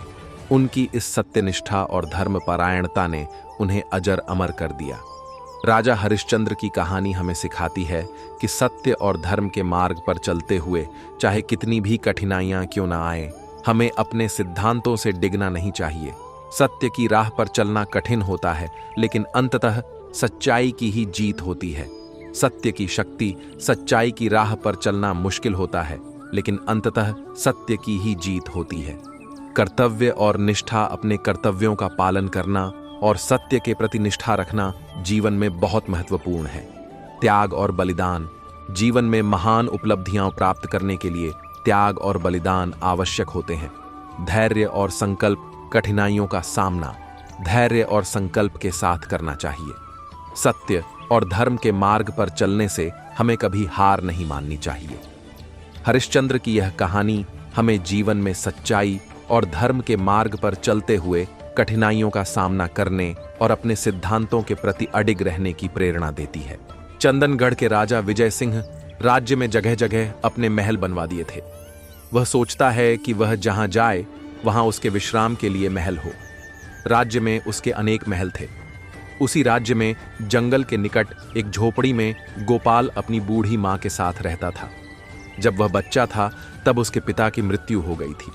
उसके पास जो खेती योग्य भूमि थी वह लगान न दे पाने के कारण जमींदार ने उससे छीन ली थी। गोपाल जंगल से सूखी लकड़ियां काट कर लाता और उन्हें बेचकर अपनी मां का पेट भरता। गोपाल बड़ा दयालु स्वभाव का था। वह जंगल के सूखे पेड़ों को ही काटता। एक बार जंगल में उसे एक बहुत बड़ा सूखा पेड़ मिला। उसने सोचा इस पेड़ से उसे बहुत दिनों तक लकड़ियां मिलती रहेगी। गोपाल ने कुल्हाड़ी उठाई और पेड़ को काटने लगा। तभी उसने सुना कोई कह रहा था, इस पेड़ को मत काटो। गोपाल चौंक कर इधर उधर देखने लगा। मैं तुम्हारे पैरों के पास खड़ा हूं। गोपाल ने देखा कि एक गुड्डे जैसा बौना वहां खड़ा था। इस सूखे पेड़ से तुम्हें क्या लाभ होगा? गोपाल ने आश्चर्य से पूछा। इस पेड़ के अंदर से हमारी बस्ती का रास्ता है। हमारी बस्ती जमीन के अंदर है। तुम इस पेड़ को काट दोगे तो हम लोगों को नया रास्ता बनाना पड़ेगा। बौना बोला, ठीक है, मैं इस पेड़ को नहीं काटूंगा। कहते हुए गोपाल ने अपनी कुल्हाड़ी उठाई और दूसरा सूखा पेड़ खोजने चला गया। एक दिन राजा जंगल में शिकार खेलने आया। वह एक हिरण का पीछा करते करते सैनिकों से बिछुड़ गया। भूख प्यास के कारण उसका बुरा हाल था। वह जंगल से बाहर आ गया। वह गोपाल की झोपड़ी में जा पहुंचा। उस समय झोपड़ी में गोपाल की बूढ़ी मां थी। उसने राजा को ठंडा पानी पिलाया और खाने को मीठे फल दिए। कुछ ही देर में उसे खोजते हुए सैनिक भी आ गए। राजा ने सोचा कि एक छोटा महल यहां भी हो। जब वह शिकार खेलने आए तो वहां विश्राम कर सके। यहां पर मेरे लिए तुरंत छोटे महल का निर्माण शुरू कर दो। राजा ने आदेश दिया। महाराज, हम कहां जाएंगे? गोपाल की मां हाथ जोड़ते हुए बोली। विजय सिंह ने कुछ नहीं कहा। घोड़ा आगे बढ़ा ले गया। दूसरे दिन सैनिकों ने आकर गोपाल की झोपड़ी तोड़ दी। गोपाल की मां की इस दुख से मृत्यु हो गई। सैनिकों ने गोपाल को भगा दिया। वहां महल बनने लगा। गोपाल रोता हुआ जंगल में चला गया और एक पेड़ के नीचे बैठकर रोने लगा। तुम क्यों रो रहे हो? गोपाल ने देखा उसके पास ही खड़ा बौना उससे पूछ रहा था। राजा ने मेरी झोपड़ी तोड़ दी। मेरी मां भी मर गई। वहां राजा का महल बन रहा है। गोपाल ने बताया। तुम रो मत, तुम सामने वाली गुफा में रहो। निश्चिंत रहो, हम लोग तुम्हारा ख्याल रखेंगे, बौने ने कहा। गोपाल गुफा में चला गया। गुफा में उसके लिए स्वादिष्ट भोजन का थाल रखा हुआ था। गोपाल समझ गया कि उसके लिए भोजन की व्यवस्था भी बौने ने की है। वह भोजन कर वहीं आराम करने लगा। दूसरे दिन लोगों ने देखा कि राजधानी में बहने वाली शारदा नदी का तेज कटान करना शुरू कर दिया है। जमीन के बड़े बड़े टुकड़े टूटकर नदी में गिर रहे थे। नदी में इतनी तेजी से कटान कभी नहीं किया था। नदी का कटान महल की ओर हो रहा था। नदी तेजी से महल की ओर बढ़ रही थी। मंत्री ने नदी को कटान रोकने के लिए पत्थर डलवाए। कटान न रुका तो विजय सिंह यह देखकर चिंतित हो गया कि यदि नदी का कटान न रुका तो उसका यह महल नदी में कटकर ढह जाएगा। चिंतित विजय सिंह नदी के किनारे घूम रहा था। उसने देखा नदी के अंदर सैकड़ों बौने छोटे छोटे फावड़ों से खुदाई कर रहे हैं। विजय सिंह समझ चुका था कि नदी का कटान इन बौनों द्वारा की जा रही खुदाई के कारण हो रहा है। राजा ने एक पत्थर नदी में फेंका, जिससे खुदाई कर रहे बौने ऊपर देखने लगे। विजय सिंह ने हाथ के इशारे से बौनों को बुलाया। एक बौना जिसकी लंबी दाढ़ी थी, वह नदी के बाहर आया। तुम लोग नदी के बहाव को दूसरी तरफ क्यों मोड़ रहे हो? राजा ने पूछा। महाराज, आपने सीधे साधे गोपाल का घर तोड़कर महल बनवा लिया, इसलिए हम तुम्हारा या महल नदी में बहा देंगे, बौने ने बोला। बौने की बात सुनकर राजा घबरा गया। अगर तुम जंगल के किनारे वाला महल और 7 गांव की जमींदारी गोपाल को दे दो तो हम नदी के बहाव को कटान बंद कर देंगे, बौना बोला। विजय सिंह ने बौने की बात मानकर अपना नया महल और 7 गांवों की जमींदारी गोपाल को दे दी। नदी का कटान बंद हो गया। अब राजा भी प्रसन्न था और गोपाल भी। रात का समय था। चारों ओर घुप अंधेरा छाया हुआ था। केवल एक ही कमरा प्रकाशित था। वहां 4 मोमबत्तियां जल रही थीं। चारों मोमबत्तियां एकांत देख आपस में बातें करने लगी। पहली मोमबत्ती बोली, मैं शांति हूं। जब मैं इस दुनिया को देखती हूं तो बहुत दुखी होती हूं। चारों ओर आपाधापी, लूट खसोट और हिंसा का बोलबाला है। ऐसे में यहां रहना बहुत मुश्किल है। मैं अब यहां और नहीं रह सकती। इतना कहकर मोमबत्ती बुझ गई। दूसरी मोमबत्ती भी अपने मन की बात कहने लगी। मैं विश्वास हूं। मुझे लगता है कि झूठ, धोखा, फरेब, बेईमानी मेरा वजूद खत्म करते जा रहे हैं। ये जगह अब मेरे लायक नहीं रही। मैं भी जा रही हूं। इतना कहकर दूसरी मोमबत्ती भी बुझ गई। तीसरी मोमबत्ती भी दुखी थी। वह बोली, मैं प्रेम हूं। मैं हर किसी के लिए हर पल जल सकती हूं, लेकिन अब किसी के पास मेरे लिए वक्त नहीं बचा। स्वार्थ और नफरत का भाव मेरा स्थान लेता जा रहा है। लोगों के मन में अपनों के प्रति भी प्रेम भावना नहीं बची। अब यह सहना मेरे बस की बात नहीं, मेरे लिए जाना ही ठीक होगा, कहकर तीसरी मोमबत्ती भी बुझ गई। तीसरी बत्ती बुझी ही थी कि कमरे में एक बालक ने प्रवेश किया। मोमबत्तियों को बुझा हुआ देख उसे बहुत दुख हुआ। उसकी आंखों से आंसू बहने लगे। दुखी मन से वो बोला, इस तरह बीच में ही मेरे जीवन में अंधेरा कर कैसे जा सकती हो तुम? तुम्हें तो अंत तक पूरा जलना था, लेकिन तुमने मेरा साथ छोड़ दिया। अब मैं क्या करूंगा? बालक की बात सुन चौथी मोमबत्ती बोली, घबराओ नहीं बालक, मैं आशा हूं और मैं तुम्हारे साथ हूं। जब तक मैं जल रही हूं, तुम मेरी लौ से दूसरी मोमबत्तियों को जला सकते हो। चौथी मोमबत्ती की बात सुनकर बालक का ढाढ़स बंध गया। उसने आशा के साथ शांति, विश्वास और प्रेम को पुनः प्रकाशित कर लिया। जीवन में समय एक सा नहीं रहता, कभी उजाला रहता है तो कभी अंधेरा। जब जीवन में अंधकार आए, मन अशांत हो जाए, विश्वास डगमगाने लगे और दुनिया पराई लगने लगे, तब आशा का दीपक जला लेना। जब तक आशा का दीपक जलता रहेगा, जीवन में कभी अंधेरा नहीं हो सकता।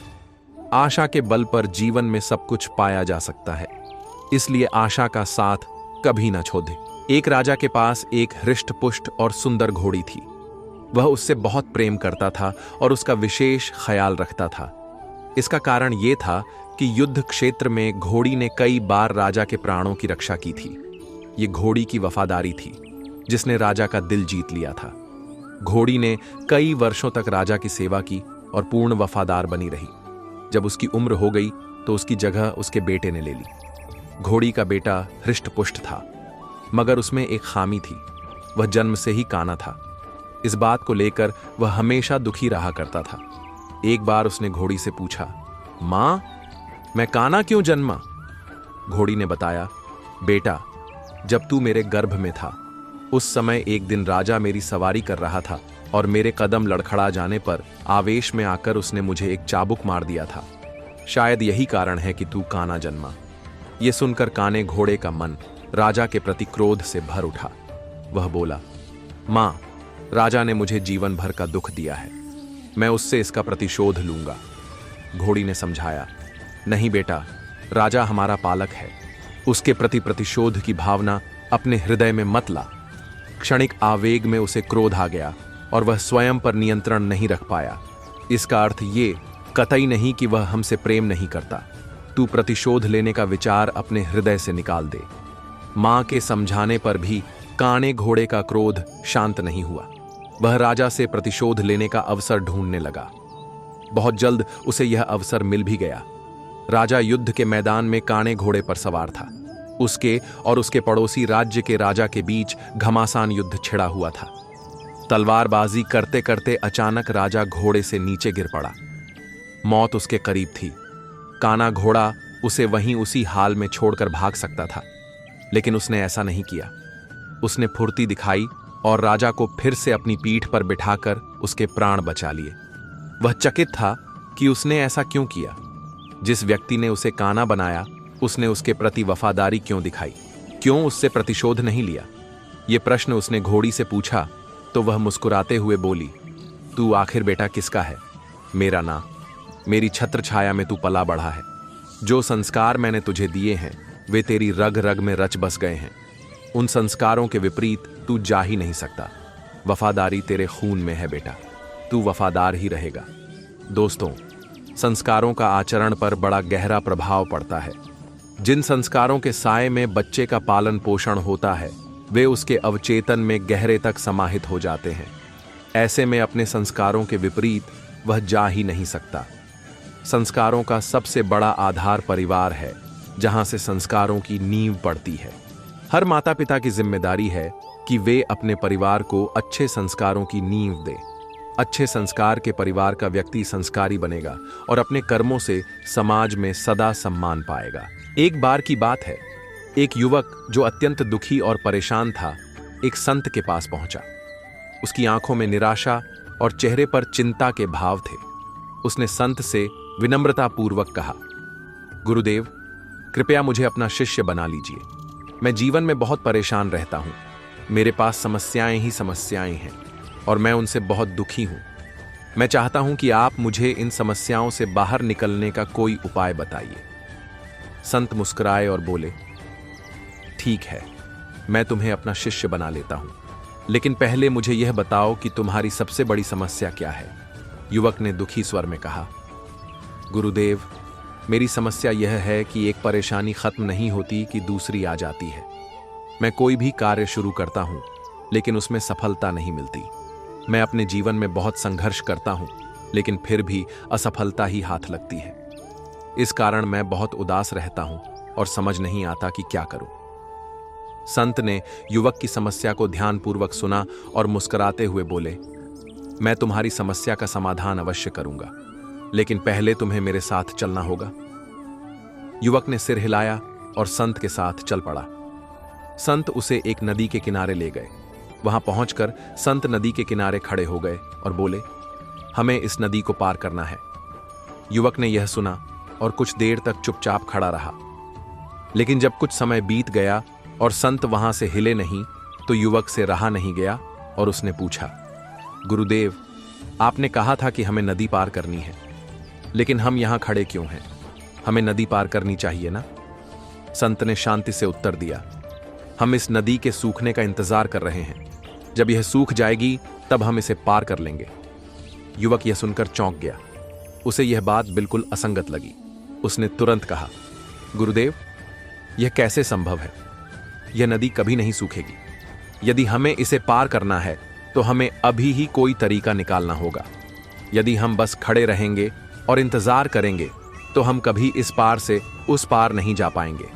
संत ने मुस्कुराते हुए कहा, यही बात मैं तुम्हें समझाना चाहता हूं पुत्र। यह नदी हमारे जीवन की समस्याओं की तरह है। हम अक्सर सोचते हैं कि जब हमारी सारी परेशानियां समाप्त हो जाएंगी तब हम आगे बढ़ेंगे, लेकिन यह सोच पूरी तरह गलत है। समस्याएं जीवन का एक अभिन्न हिस्सा हैं। वे कभी खत्म नहीं होती। यदि हम उनका समाधान खोजने के बजाय उनके खत्म होने का इंतजार करते रहेंगे तो हम कभी भी आगे नहीं बढ़ पाएंगे।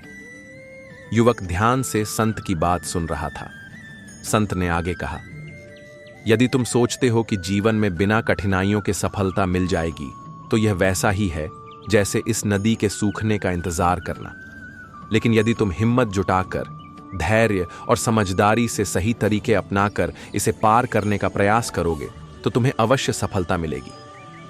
युवक को संत की बात धीरे धीरे समझ आने लगी। उसने सिर झुकाकर कहा, गुरुदेव, इसका मतलब है कि मुझे अपनी समस्याओं से भागना नहीं चाहिए, बल्कि उनका सामना करना चाहिए और उनका हल निकालना चाहिए। संत ने सहमति में सिर हिलाया और बोले, बिल्कुल सही। जब तुम समस्याओं को चुनौती समझकर समाधान ढूंढने का प्रयास करोगे, तभी तुम्हें सफलता मिलेगी। यदि तुम समस्या से डरकर रुक जाओगे, तो वह हमेशा तुम्हारे रास्ते में बाधा बनी रहेगी। लेकिन यदि तुम हर कठिनाई का हल ढूंढते हुए आगे बढ़ते रहोगे, तो एक दिन अवश्य अपने लक्ष्य तक पहुंच जाओगे। युवक की आंखों में अब आशा की चमक आ गई थी। उसे समझ आ चुका था कि जीवन में समस्याएं आना स्वाभाविक है, लेकिन उन्हें सुलझाने का प्रयास ही हमें सफलता दिला सकता है। उसने संत को प्रणाम किया और दृढ़ निश्चय किया कि अब वह जीवन में कभी भी रुकने या हार मानने की गलती नहीं करेगा। वह हर कठिनाई का सामना करेगा और लगातार आगे बढ़ता रहेगा। सीख: इस कहानी से हमें यह महत्वपूर्ण शिक्षा मिलती है कि जीवन में समस्याएं कभी खत्म नहीं होती। यदि हम सोचें कि जब सारी परेशानियां समाप्त हो जाएंगी तब हम कुछ नया करेंगे या आगे बढ़ेंगे, तो यह हमारी सबसे बड़ी भूल होगी। 1. समस्याओं से भागने के बजाय उनका सामना करें। किसी भी चुनौती का हल तभी मिलेगा जब हम उससे भागने की बजाय उसका समाधान निकालने का प्रयास करेंगे। 2. समस्याएं स्थायी नहीं होती। हर समस्या का हल होता है। यदि हम निरंतर प्रयास करें तो हम अवश्य किसी न किसी समाधान तक पहुंच सकते हैं। 3. रुकने से कुछ नहीं मिलेगा। यदि हम जीवन की कठिनाइयों को देखकर ठहर जाएं और उनका अंत होने का इंतजार करें, तो हम कभी आगे नहीं बढ़ पाएंगे। 4. सफलता का मार्ग संघर्ष से होकर जाता है। जो लोग चुनौतियों का सामना करते हुए आगे बढ़ते हैं, वही जीवन में सफलता प्राप्त करते हैं। 5. जीवन में धैर्य और साहस आवश्यक है। हर समस्या का समाधान धैर्य और समझदारी से किया जा सकता है। इसलिए हमें हमेशा यह याद रखना चाहिए कि जीवन में कठिनाइयां आना स्वाभाविक है। हमें उन कठिनाइयों से घबराने की बजाय उनका हल ढूंढना चाहिए और अपने लक्ष्य की ओर आगे बढ़ते रहना चाहिए। तभी हम अपने जीवन को सार्थक बना सकते हैं। राजू ने खूब मेहनत की और पढ़ाई में आगे बढ़ता गया। स्कूल में उसकी गिनती सबसे होशियार बच्चों में होने लगी। गांव के लोग उसकी मां की तारीफ करने लगे कि उसने कितनी मेहनत से अपने बेटे को इतना अच्छा बनाया।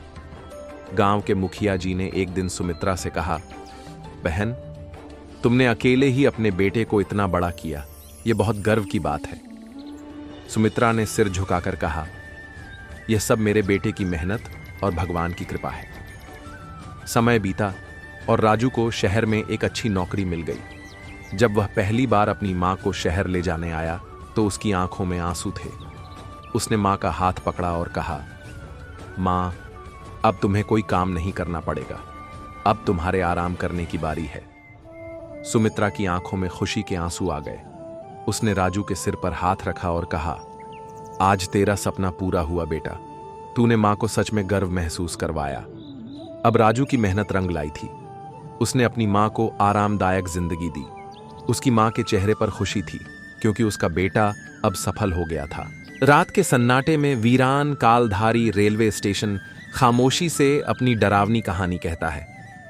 आखिरी ट्रेन वर्षों पहले पटरी से उतर गई थी, लेकिन हर अमावस्या की रात स्टेशन पर सीटी की आवाज गूंज उठती है। धुंध से ढके प्लेटफॉर्म पर एक बूढ़ा गार्ड टिमटिमाती लालटेन लिए बैठा दिखाई देता है, जो किसी से आंख मिलते ही हवा में विलीन हो जाता है। यात्रियों के इंतजार में जर्जर बेंचें अब सिर्फ परछाइयों का बोझ सहती हैं। कहा जाता है, स्टेशन मास्टर की आत्मा अब भी टिकट खिड़की पर बैठी यात्रियों को टिकट देती है।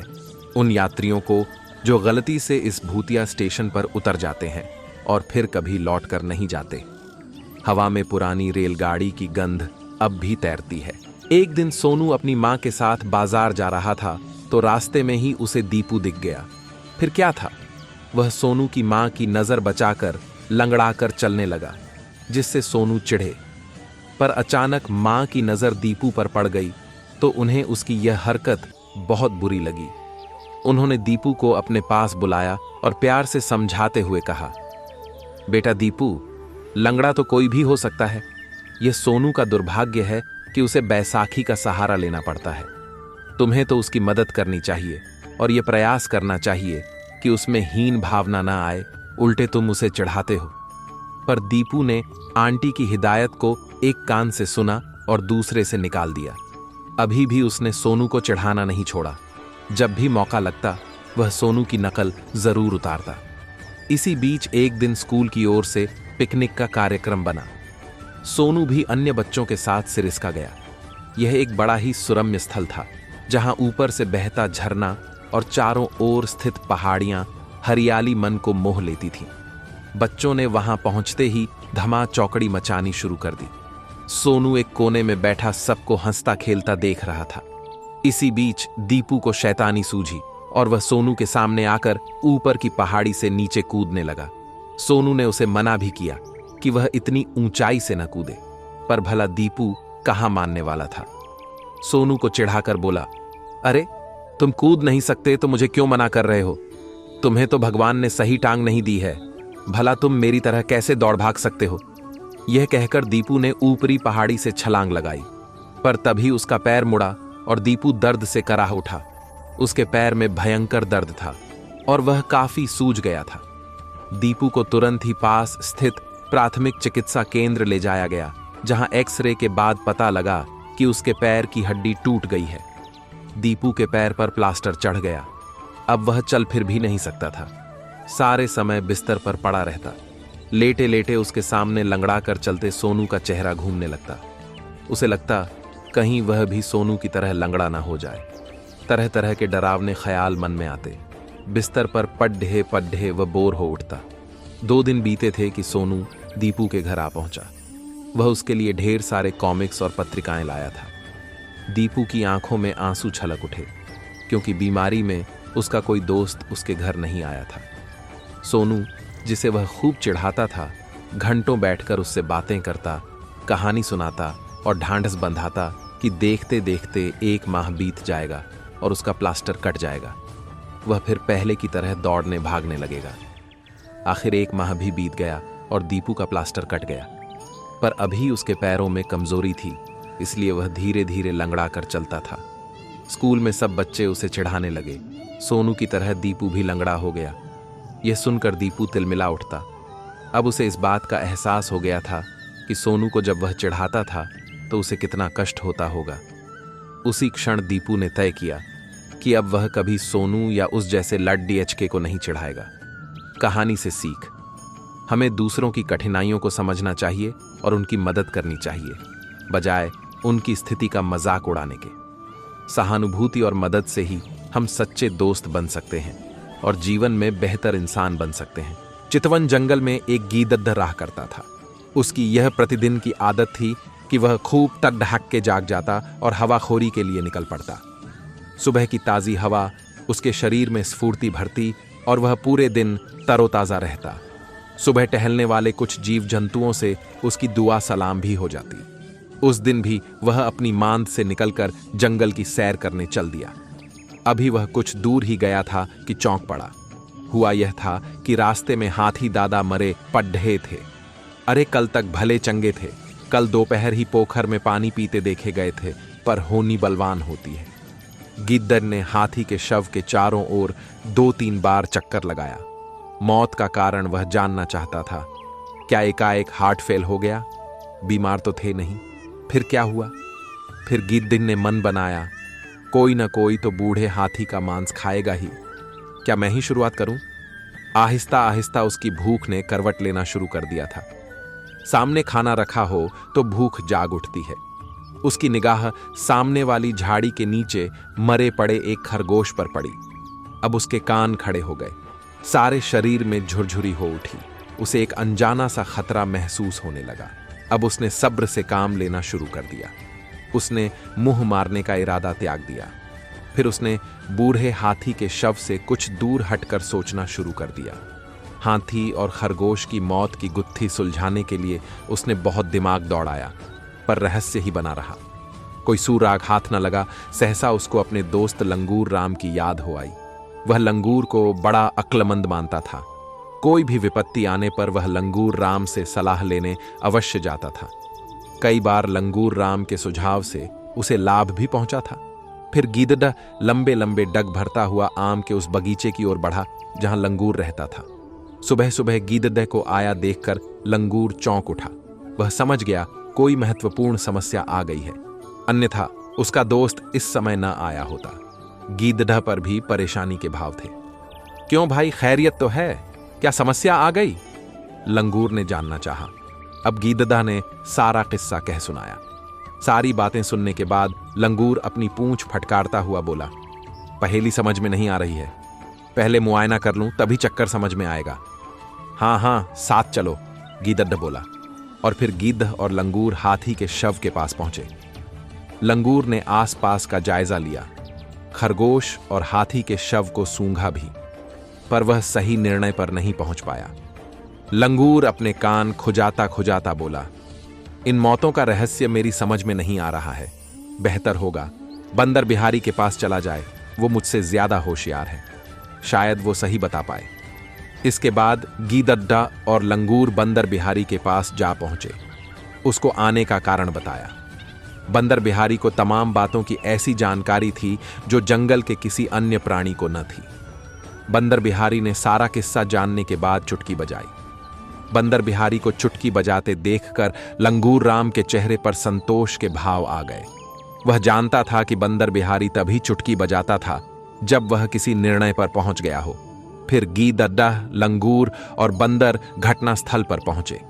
बंदर बिहारी ने हाथी और खरगोश के शव का निरीक्षण किया।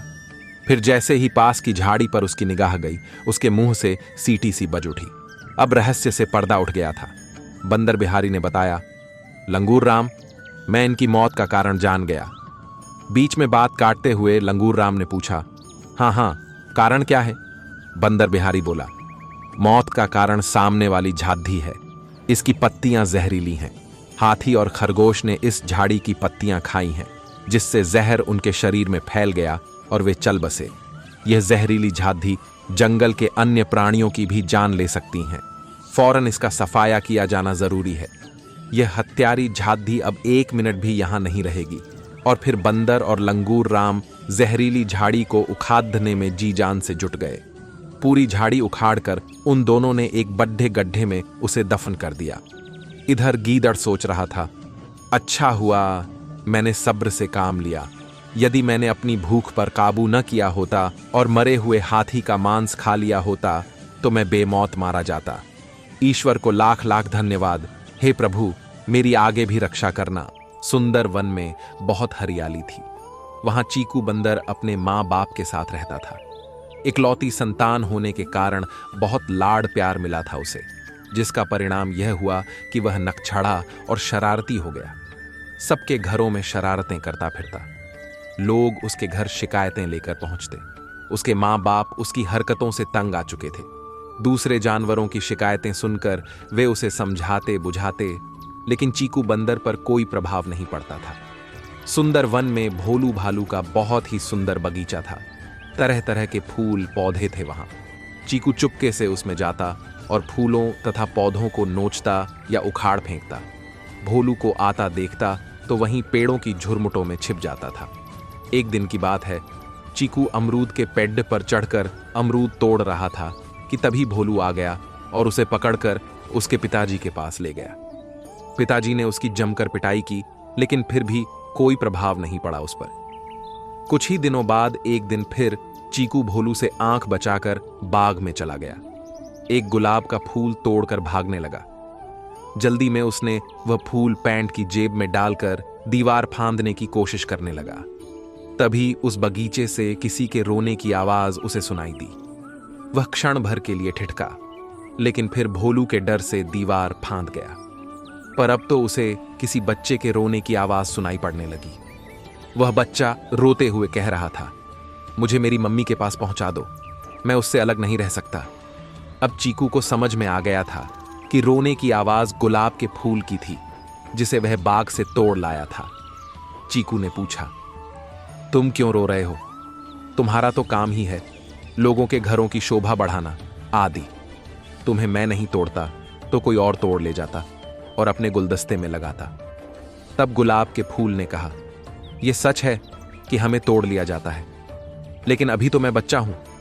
जब तक मैं छोटा हूं मुझे कोई नहीं तोड़ता, क्योंकि इस समय मुझे अपनी मां का प्यार, उसकी ममता चाहिए।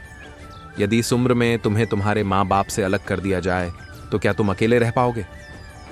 चीकू को गुलाब के फूल की बात समझ में आ गई। उसे अपनी भूल का एहसास हुआ। उसने कहा, मुझे माफ करो भाई, मुझे नहीं मालूम था कि तुम लोगों में भी जान होती है। तुम भी हमारी तरह कोमल होते हो। चीकू उस फूल को गुलाब के पौधे के पास ले गया। उसे देखकर गुलाब के पौधे खुश हो गए। बोले, कभी किसी को तकलीफ नहीं पहुंचानी चाहिए। हमारे जीवन का उद्देश्य है दूसरे को सुख पहुंचाना। हम अपनी सुगंध से पूरे संसार को सुगंधित करते हैं। तुम्हें भी अपने कार्य से दूसरों को सुख पहुंचाना चाहिए। चीकू को अपनी भूल का एहसास हो गया। उसने वादा किया कि फिर कभी फूलों को नुकसान नहीं पहुंचाएगा। कहानी से सीख, किसी भी जीव को नुकसान पहुंचाना गलत है। हमें दूसरों की भावनाओं की समझ रखनी चाहिए और अपने कार्यों से दूसरों को सुख पहुंचाने का प्रयास करना चाहिए।